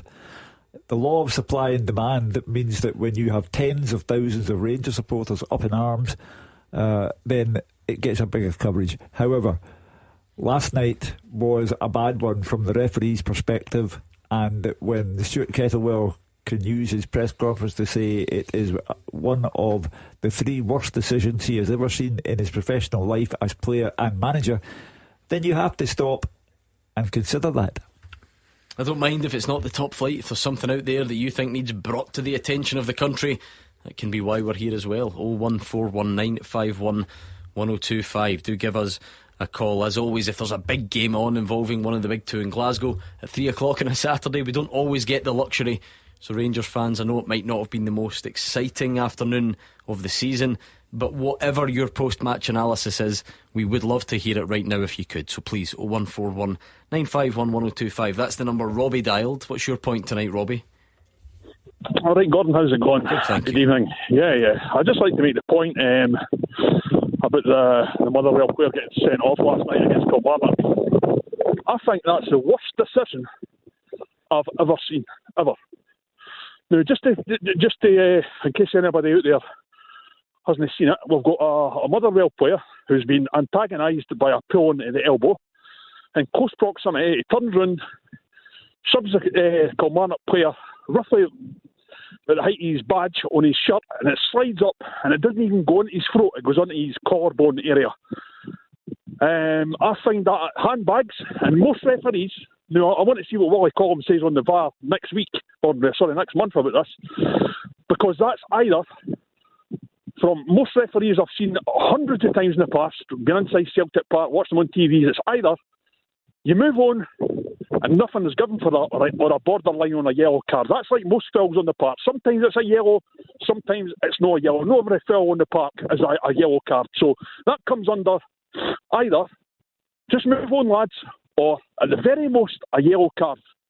Now, the referee signalled as if the guy had been throttled to the throat. That's what he done when he went, and that's even worse because he went over and had a look at that. And I'll tell you one thing, I'm really, it's not even involving my team, and I'm upset about it. And it's a disgraceful decision. I'll tell you one thing right now. I want to hear what Willie Collum says about this on this VAR next month, because that is a joke. For that guy to go and view that repeatedly and to come back here and stick these decisions. We're talking about handbags here. We're not even talking about getting throttled round the throat at all. Excessive force or brutality. Are you joking? Are you having a laugh? A disgrace. Do you know what? There's something quite telling in that, though. If you're that annoyed about a decision that doesn't involve your team, it probably does speak to how bad a mistake people think it is, because it's very easy to think the world's out to get you. We are world champions at it here, and it's very easy to look at things through your team's tinted glasses. Robbie's not a Motherwell fan, doesn't have a dog in the fight, he's probably not that bothered. He sounds pretty upset about it. Again, to repeat what I said, does that speak to just how big a mistake it was for you? It's got to be, of course, and it's been shared everywhere, and John McGinn obviously shared his thoughts on it pretty quickly. And this one, you've got a problem then with the referee. So where do you go with Chris Graham from here? How does Willie Collum get him to the level he should be? Because Robbie's right, we can all forgive referees for making mistakes, but when you are told by your team who's there to assist you, by the way, come and have a look at this, you're basically being told, aren't you, that you've made a bit of a mess of this, come and have a look and correct your decision. When you're not taking the opportunity to correct it, then you're obviously still thinking that's a red card. So you've got a problem. You've got a guy who's thinking that's a red card in charge of our top flight games. That's nowhere near good enough to standard. The conversation between Chris Graham and Willie Collum, you should put it on pay-per-view television if it hasn't already taken place, because the last thing Willie Collum needs in the midst of the ongoing row over the non-award of a penalty to Rangers, the last thing he needs is a blatant, obvious, transparent case of overreaction on the part of a referee. And I'd love to hear Willie's opening remarks. I don't know what he's thinking, because VAR's gave him the best opportunity to dig himself out that. He's made the decision, it's a straight red. He gets told in his ear to go and have a look at it, and surely common sense must prevail. He must have looked at that 3, 4, 5 times, and he cannot see a red card in it. I don't know how, or he's just been stubborn enough to say, do you know what, I'm going to stick by my... I wonder, is there any further communication though? You know, can VAR get involved again? When he looks at the screen, he turns back and he still makes the signal, you're off. You don't think somebody's in his ear going, you're really sure? No, but this is the problem though, because we treat them on case by case, and I saw stuff kind of like this, last week. You still need the protocol to be right, and we would be the first to criticise if the ref didn't have the final say, wouldn't we? It's the whole point. It is the whole point. So you can't have VAR referee. We can't because it suits us. But you can't have referees. I know that. But do you know what I mean? We would be the first I totally understand. But I think there's some instances, and that was a key one, that you just go have another look because you've blatantly got this wrong. That would be the equivalent of saying to the referee, "You don't know what you're doing." And I don't even think that's the key point. I'm not saying VAR is a successful concept, but at the very core of it, it's not supposed to re-ref the game, people feel that it is already without that being allowed. So I think it's difficult. Just a very small point, just to clear up just a couple of things that I've heard because of obviously being involved in the VAR review. Robbie's right, it will be next month. The dates are in the diary really far in advance. I saw some stuff earlier on, almost as if that latest VAR review dealing with the cup final was like scrambled together to like pander to Celtic and Rangers, and we heard the VAR audio, and I've seen people say, oh yeah, let's see how long we need to take for the VAR audio on this one. That 18th of December, midweek there, that was in my diary since the middle of September. You know, it wasn't kind of cobbled together. And same with this, we'll hear the VAR audio on this one, but it'll be next month, and it'll take it. It's a monthly thing to sort of look back on the previous incidents, just if anybody cares. Gordon, I think when Willie Collum does speak, and Robbie's talking about it, he does at least try and always offer a real specific insight about what could have been done better, rather than just kind of shrug the shoulders and say, well, that's hopeless and what more can you do. I wonder if there's anything at all in the overemphasis of the slow motion footage when he goes over to the monitor.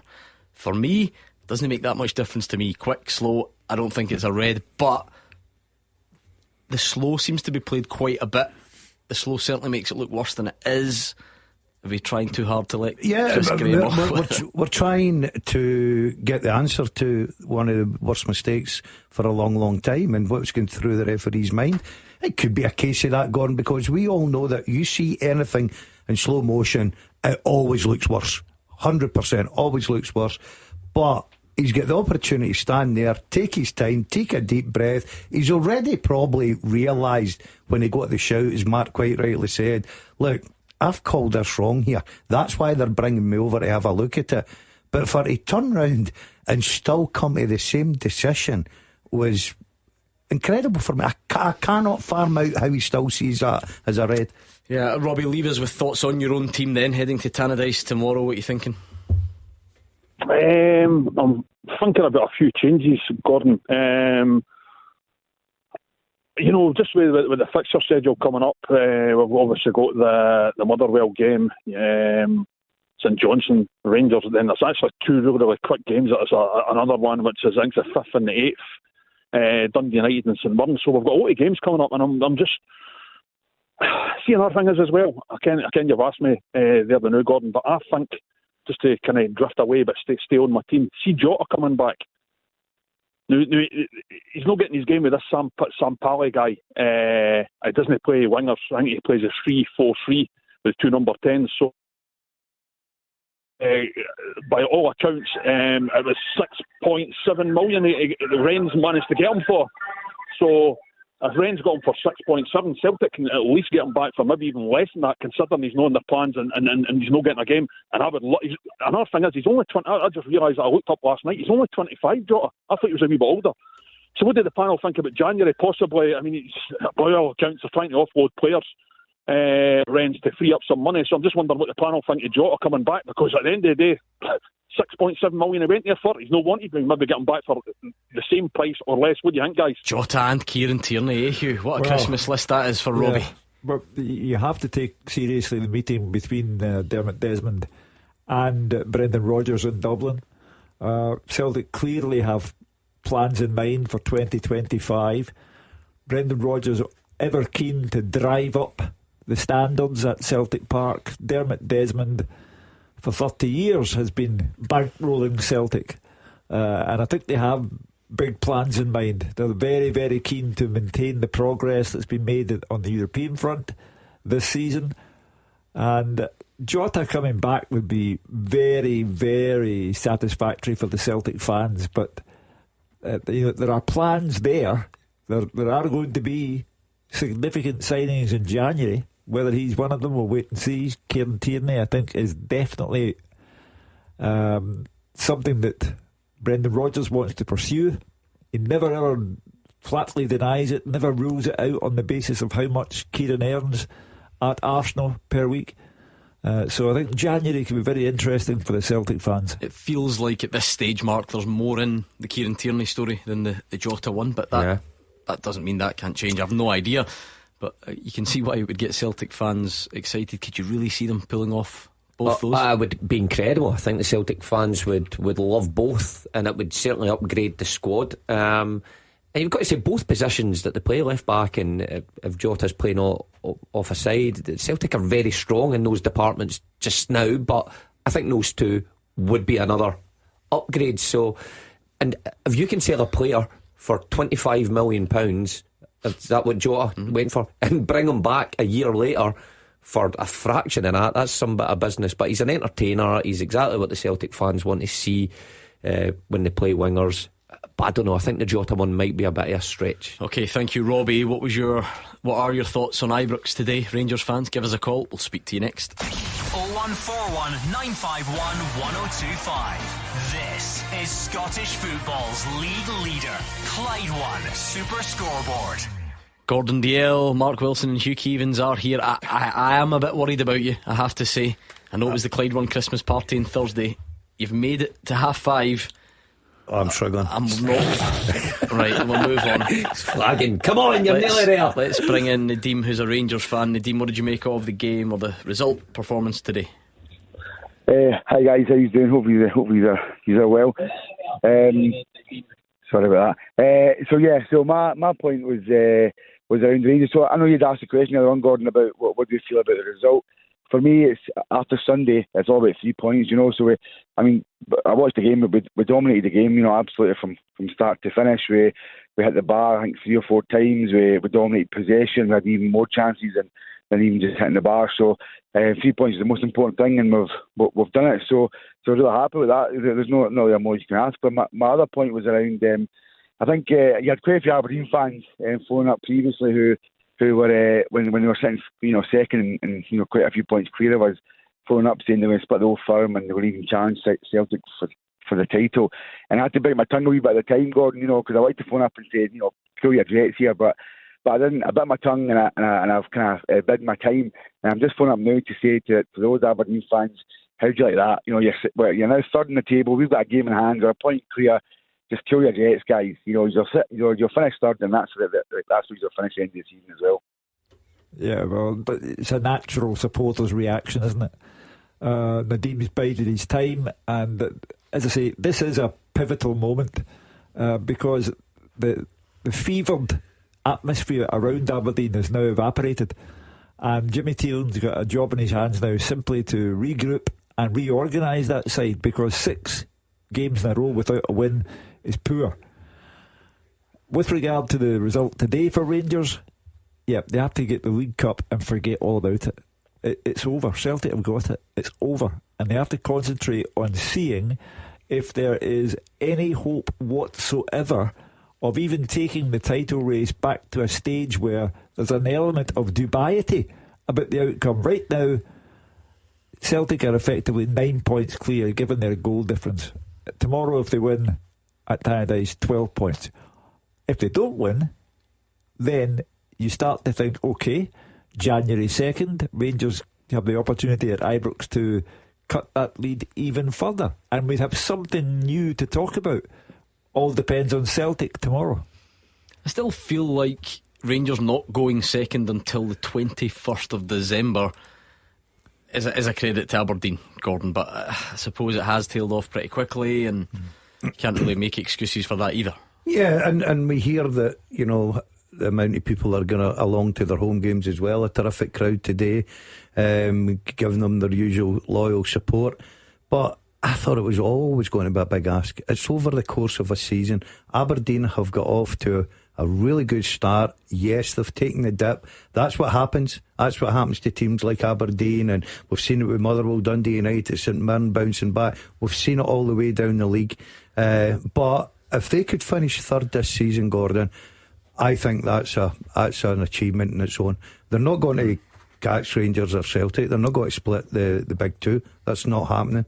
But I think they could have a real good season and probably have a big say, in big games against Celtic and Rangers, because they've showed that they've got the players, they've got the ability on the night to go and go toe to toe. I know Celtic destroyed them at Hampden, but you look at the performance in the second half at Celtic Park as well. Pittodrie is always a hard place to go.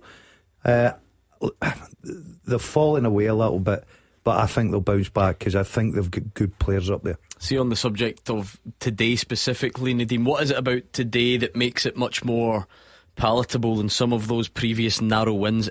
Is it the improved performance within the game, or is it the goodwill that's built up in the last few weeks? That's a good question, Gordon. You probably remember I phoned up a few weeks ago when we were going through a right sticky patch, and I myself called for Clemont's head, so I'm happy to eat humble pie. You know, I'm not one to stick by my guns and say no, I don't want him to go.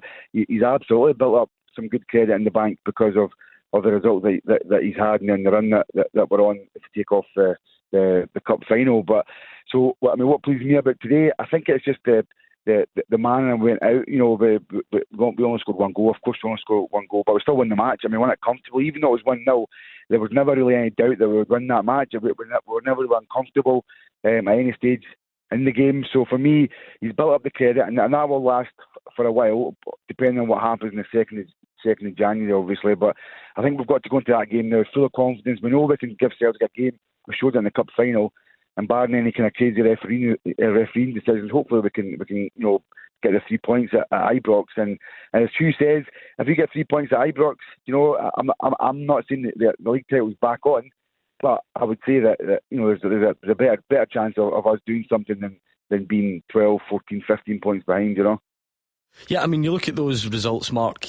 We do fall into those traps when there's a narrow win. Sometimes we say that's what champions do, and you're going to need to grind out results. And at times, yes, but the 1-0 win at home to Hibs wasn't good enough for Rangers. That day was not about grinding out 3 points. The 2-1 win at home to St Mirren, the 1-0 win at home to Hearts, these were all actually worrying signs of what was to come round about. But today did feel a bit different. So again, what do you think that is? Is it the performance, or is it the goodwill? Well, I put the same question to Nadeem. Yeah, as a bit of both, of course. I thought Rangers performed well today, and it should have been more than one, no doubt about it. But it's the big games recently where Philippe Clement's built up a bit of credit, hasn't he? You know, the one against Tottenham, they got there and they performed well, and they should win that game.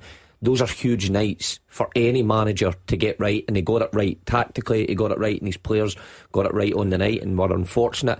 But the cup final, we were all talking about it for the weeks leading up to it, thinking Celtic are miles ahead of Rangers, but they showed they were equal and they lose it in a penalty shootout. That can happen to any team. But there comes a time where he's got to win one of these big games, and the next one round is Celtic in January the 2nd. Philippe Clement's got to win that to extend his credit. And, there's no point in going along and saying we almost did it every time. So that's the next step for him. But got 2 difficult games to go before he meets Celtic as well. So again, it's negotiating those fixtures that will get him credit in the bank. Thank you to Nadeem. 01419 511025. Rangers fans, give us a call. What did you make of it? Do you feel the same? Just kind of generally still quite encouraged and happy? Or are any of you harder to please and they're a bit more worried about missed chances and not killing the game off? Philippe Clement has confirmed it was private, personal reasons for Jack Butland. All you have to do is look through Twitter and loads of people suggesting what they are. I won't bother because I don't know. And listen, it's up to Jack Butland and the rest of them, but that's the official line. It's not an injury. You don't need to worry about Jack, says Philippe Clement. That's good. That's good news, especially with, and Mark's quite right to highlight that if you're a Rangers manager, somewhere along the line you've got to try and beat Celtic. You've got to beat Celtic, and you need your best players available for that, and Butland comes into that category. So that's good news for Rangers fans that probably were a little bit concerned, thinking he might have a knock that will keep him out the 2nd of January because it's got to be massive. But obviously the Rangers man just cleared that off. I think Nadeem summarises the supporters' situation perfectly. He wanted Clement out. Things have changed. Rangers are better. He now wants Clement to stay, but he reserves his final judgment for the 2nd of January. And if Philippe Clement loses to Celtic at Ibrox and goes 7 Old Firm games without a win against Celtic, he's bang in trouble.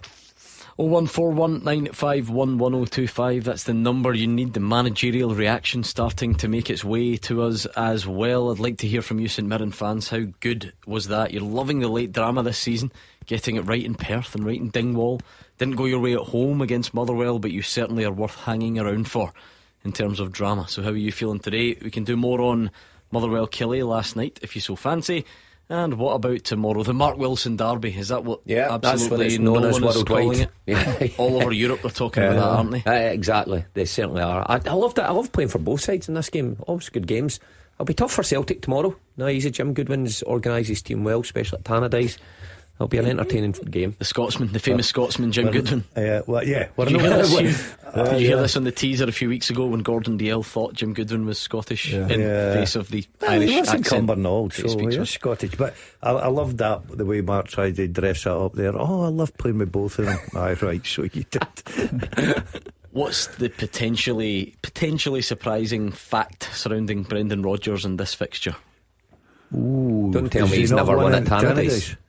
What's your attempt? He's not won at Tannadice. Going along with that? Yeah.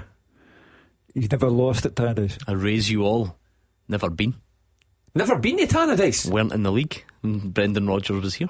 Oh, that's good, So somebody told me. I hope that's right, because I didn't even bother to check. Do you know who it was? And we can throw him fully under the bus, because you might remember the artist formerly known as Producer Callum. Yeah. So he's a Dundee United fan, and he told me, so I'll take his word for it. Somebody that's a good one. Do some research on it. I can tell him everything he needs to know about Tannadice. Yeah. I mean, my worry is that it's surprising because it's not true, but if it is true, it would be. That'd be brilliant if Callum stitched you up, wouldn't it? Oh, he would have done it so subtly as well, because it was like yesterday, just randomly he dropped it into conversation. Anyway, he's got that up his sleeve. I'll get confirmation in a second. I really should have checked it myself. Gary is a Rangers fan. Gary, how are you? I'm not too bad. Not too bad. What did you make of that today? Yeah, I thought it was 1-0. I don't really think that tells the story of the performance. I was saying to the producer there, I think the difference between this one, like the Hibs game you were mentioning earlier, is the performance in that game was slow. It sort of just dragged on, whereas we've made the chances today at the bar 4 times. Trevor Carson's pulled off some really good saves. So I think you sort of, and add on to that the performances we've had over the past couple of weeks, a couple of days before Christmas, you always tend to get a wee bit roundabout now. Yeah, I mean, there are a few, but the Iggyman chance from it might not even be 7 yards. It hits the bar, Gordon. That is an incredible sitter, really. Yeah, I said it earlier, it was probably a very comfortable 1-0 victory. Dundee never really threatened, but you're right, they hit the bar a few times, but Iggyman has, I don't know how he's missed it. I really don't. He should put that ball in the back of net all day long. But clean sheet, 3 points, created a lot of chances, dominated the game. You've got to be happy, because I don't think conditions were great for great football this afternoon. Rangers are living on a game-by-game basis. Fans like Gary and before him Nadeem, they're quite happy. Just reduce Celtic's lead, but the mood will change if Rangers don't win every game leading up to the Celtic game, and if they don't beat Celtic at Ibrox, then it will change completely. Is that a sigh of relief for you, Gary, when you heard that Philippe Clement confirming it's just a personal issue for Jack Butland and he'll be fine fitness wise? Yeah, but I don't think he had a few saves to make, but he wasn't really challenged too much. I think Liam Kelly's a capable deputy. He came in, but again, obviously you want your strongest 11 out, so we'd ideally have Butland in, so hopefully whatever he's obviously going through isn't too serious that it's going to lead him having to take extended time off, and I hope obviously whatever he is going through that it can be resolved quickly for him and it doesn't affect him too much. Yeah, I think back for Boxing Day is the suggestion. I don't think it's anything particularly untoward. Gary, do you feel like Philippe Clement and Rangers have now got somewhat of a consistency in that lineup? You know, we mentioned this was like the same attacking four for the Kilmarnock game and the Ross County game. You probably need to tweak it for games like Spurs. Well, you certainly need to tweak Spurs because players aren't in the squad, but then again for Celtic. But for games like this, that kind of, you know, that team, that formation, that personnel, is that now what Rangers need to try and stick with? Yeah, because I think that's been part of the problem for Clermont. He's chopped and changed all season, so especially the back line was getting it for quite a bit, and it's still sort of chopping and changing just now, more so due to injury, unfortunately. So we're not really getting, but even with them chopping and changing, we seem to be better defensively as well. But the consistency up front is leading to players developing relationships, knowing exactly where people are going to be, and that's going to open up the chances. So, yeah, it's definitely better to see a bit more consistency in the lineup now. Thank you very much to Gary for sharing his thoughts. 01419511025. We're going to get you some managerial reaction, and that is coming next. The winning team all season long. This is Clyde One Super Scoreboard. The managers have spoken or are speaking, and you can hear them here very soon. So let's go to the phones before we do that with Stephen in East Kilbride. Stephen, how's it going? Yeah, it's good, thanks. How's it going yourself? Good here. What are you thinking? I think Hugh needs to cheer up when he's talking about Rangers. He seems like the prophet of doom. If this happens and if that happens, it's just him. What happens if it doesn't happen? You know, I mean, it's last Sunday. You know, the narrative was that Rangers will never have a better chance of beating Celtic, and that Celtic were poor. And you can spin that any way you want. Today, Rangers were very what I would call wasteful in front of goal. But I thought Rangers created a lot of really good chances, dominated possession, and let's be honest, the last 4 weeks of performances by Rangers have been a lot better than any Rangers fan would have expected or anticipated about 6 weeks ago. So I mean, from a supporter's perspective, Rangers are trending in the right direction, which can only leave us happy. And that, let's just say, what happens if Celtic lose at Tannadice tomorrow and the lead's down to 8 points? And then what happens if Rangers beat Celtic on the 2nd of January and the lead's down to 5 points? And then the title's in Rangers' hands. Who gets worried then? There's a lot of ifs, buts and maybes, with regards to how the league's going to go. I think, in fairness to myself, I made those very points.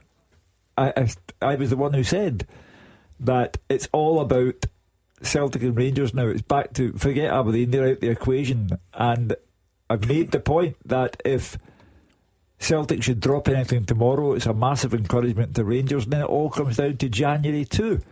But that's the way football goes in this country. It's about those two clubs, and it's about putting pressure on Celtic tomorrow at Tannadice, and then when Celtic go to Ibrox, the pressure swings the other way for me, because if Philippe Clement doesn't get a win, it's 7 without a win against Celtic, and that puts immense pressure on the manager. How do you feel about Rangers' title credentials from here, Stephen? I mean, I've written the title off a long time ago, but you can never say never. Cheer up. I was at Easter Road. I was at Easter Road in 2005. I was at Ibrox in 2003. I've seen some unbelievable twists and turns when it comes to league titles. Celtic under Brendan Rodgers are a phenomenal team, and I expected Celtic to win the league at the start of the season. I was extremely disappointed with how Rangers started the season, but I was calling up 6 weeks ago for Clemont's head after the Motherwell Cup semi-final. I was, at the final straw with what was happening, but he's managing to persuade me to change my mind, because I'm starting to see some signs of optimism. There's a bit of credit in that, isn't there? Because we here, in particular, and football fans, don't really change our minds. I think we get quite entrenched in opinion. So fair play to Philippe Clement if he has turned some minds around. I think he's turned a lot of minds around, Gordon. I think 4 or 5 weeks ago there was the biggest percentage of Rangers fans wanting him out of the building. Now I think they're quite happy to go with him as the manager just now. He's got a lot of good games, big games coming up, important games as well.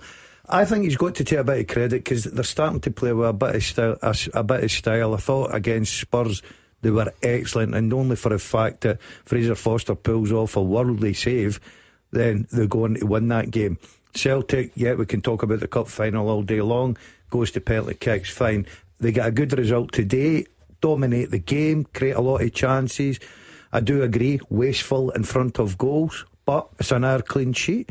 And I think Rangers fans just now are enjoying watching Rangers a lot better than they did a month ago. Because even at a bare minimum mark, results obviously had to improve, but we heard it all the time. There's not even a style here, there's not an identity, it's boring. You know, that stuff's kind of moving away, isn't it? Well, it seems like he's taking the handbrake off his side, and I don't know what made him click into that level of thinking, but that's the way it looks from the outside. And then you introduce those players that we've been speaking about, and Igaman and Hadji. Maybe playing Barami a bit more central might help his case as well. And rotating Dessers obviously helps when Danilo's back as well. You've got options in that front area, so that's where he's got his uplift from. That's where the Rangers fans are much happier with, because you know, most of the games in the last 3 or 4 weeks have been enjoyable for them to go and watch, and they can see light at the end of the tunnel. But they need to continue it. I said, never mind looking forward to that Celtic game January 2nd. There's 2 games to go before then. If he gets good results, similar performances, then they'll be in a good place come January 2nd. Is it the type of day that you can almost shrug off to an extent if you are Tony Docherty? I mean, we sometimes even hear when teams get a pasting in Glasgow that these games don't define the season. You just need to take the whatever positives there are from that one today. Well, I think the danger always is when you're Tony Dock going there, you take a real walloping. His team could have created more at the top end, but one of those days. This is what Philippe Clement made of it. That is a well-deserved victory, but you want to score more goals. You want to entertain the fans also more than we did. A quite special game also, hitting 4 times the crossbar. Doesn't happen so much also, but we had to be more clinical in moments for sure in the second half. And in the first half it can be difficult to find the spaces because they defend with a lot of numbers, really low. Spaces are small. We still had our chances there. You come out of the dressing room in a good way. We could give some tweaks during halftime where to find spaces. You score directly, and then you should score the second goal, and then you kill the belief more. Now the opponent stays in the game in a way until the last second, because something can fall out of the sky that you get the chance against, and you can concede a goal, because that can always happen in football. But the positive thing is that we didn't give away really chances. Liam Kelly didn't have to make one real save today, but we should have scored a second and third goal, and then to kill the belief. So that's what you want, and we wanted to entertain the fans also more than we did with scoring more goals. Just given the fact that a lot of the focus this week wasn't on the football, how good was it to be able to come in and get that victory, move up to second place? Yeah, but I don't like excuses. I spoke in the beginning of the week with the team about that. It's about looking forward now. So it's about that, taking the 3 points. We could have scored, we should have scored more goals, and now to look forward to our next game against St Mirren. All self-explanatory. Rangers all over Dundee, overwhelmingly superior, but couldn't find a second or a third goal, as Philippe Clement said. So it's over and done with. On to the next one. See how Celtic get on tomorrow. That's now become the name of the game. It's Rangers one day, Celtic the following day. How, if at all, is the Championship affected? Let's hear a bit from Stephen Robinson, the late show specialists, winning up in Dingwall. It's a hard place to go. Not many teams win there. St Mirren have. It was a real tough game. I'm sure Don said the same in the conditions. There was poor quality at times because of the wind, which made it almost impossible. But I thought we deservedly took the lead. It comes from an error, of course. A good delivery from Ocean Smith as well. But I thought we deserved the lead at half time. We started really poorly in the second half. But a response to that was terrific. We go down to 10 men. It's easy to try and stay in, hang in for a point, but we made positive substitutions with Jonah coming on the stretch in the game, and I thought we deserved to win. And arguably, there's 3 penalties in the game, 2 for us. Killian Phillips is a certain penalty. There's a handball as well, and he saves it on the line and it hits his face. And you've seen the penalties the other end given for Ross County, so you have to be honest with that as well. So ultimately, I believe the right outcome came from the game in the end. Ocean's had to be patient to get back into the team. He suddenly took his chance. Yeah, and it's something I've used as an example to all the players at the football club. Sometimes you think you're a million miles away from the team. Last week Jonah wasn't on the bench. He comes on and changes the game for us. Ocean starts and scores a wonder goal and sets the first goal up. He's a boy that I believe will get better and better with each game, with more football matches. and he's proved that. He's kept his head down, knuckle down. He's a super example to everybody out the team. Great win that, isn't it? Yeah, terrific. Stephen Robertson worked so hard. He's made a tremendous difference to St Mirren. They're top 6. They're comfortably in the top 6, and he'll be looking forward to the remainder of his year. Yeah, I think that's a good result, especially away from home. You go down to 10 men, you got to battle. He spoke there about the conditions, obviously very difficult this afternoon for everyone, but to get a result like that makes that journey a lot more sweeter coming home. Driving home for Christmas, you could say. Nice competition for Andy Halliday and Roger Hannah, Mark, at the result of the weekend, because you'd have to throw Hibs into the mix. Don't know if Dundee United can produce tomorrow. Hibs would be the other contenders at this moment, you would say? Without doubt, because we've seen how tough a place Pittodrie has to go this season, how well Aberdeen have been playing, and of course they've had a wee speed bump just now, but you still need to go there and create chances and defend robustly. But when you go behind in the game, you know, that becomes even more difficult. So full credit to David Gray and his side. It's a couple of good results. They're starting to build a wee bit of momentum, and it takes them right up the table. Things are looking a lot brighter. He's got a transfer window just round the corner as well. He can maybe sort out some of the defensive issues he's got, but he's got players at the top end of the pitch that will score him goals, and I think he deserves it. He's had a tough time this season. Well done, Hibs. Go on then, you're so entrenched in both teams that you've not only have you represented Celtic and Dundee United, you've represented them both in the Masters as well. I know. I mean, it's so impressive, nobody knows more about the fixture than you. Leave us with your full and final thoughts on that meeting tomorrow. Like, it's not a cliche. It will be tough for Celtic because, you know, it's going to take a different form from the games that they've had this season, where it's been, you know, pretty easy. Jim Goodwin's built his side to be tough to play against but carry a threat, and Dalby at the top end of the pitch, top goal scorer in the league just now.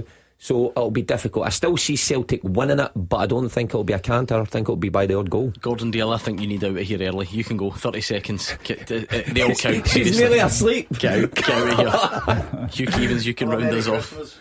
Well, I think Celtic will win tomorrow at Tannadice. You don't want to follow up the winning of a cup final by losing your next league match. I think Brendan Rodgers has the championship, the scent of victory in his nostrils, and I think he will win tomorrow, and we'll all be on the back burner for that game on January 2 and see what Celtic do in between times. But Rangers, in the eyes of their fans, are back, so the season's got a bit of work left in it. Well, we'll see what happens tomorrow, and then we look back on it all 6 o'clock Monday night with Roger Hannah and Andy Halliday. We look forward to seeing you then. Enjoy the rest of your weekend. I know it's that hectic time of year for everyone. Look after yourselves. Hope you get the shopping done.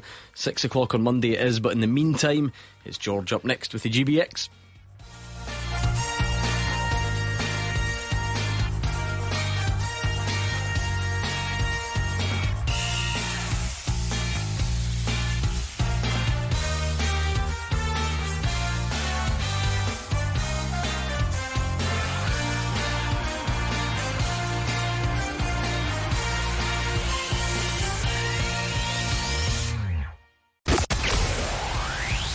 The Clyde One Super Scoreboard Podcast with Lookers Group. The Lookers Big Event from December 20th to January 20th. A good deal better.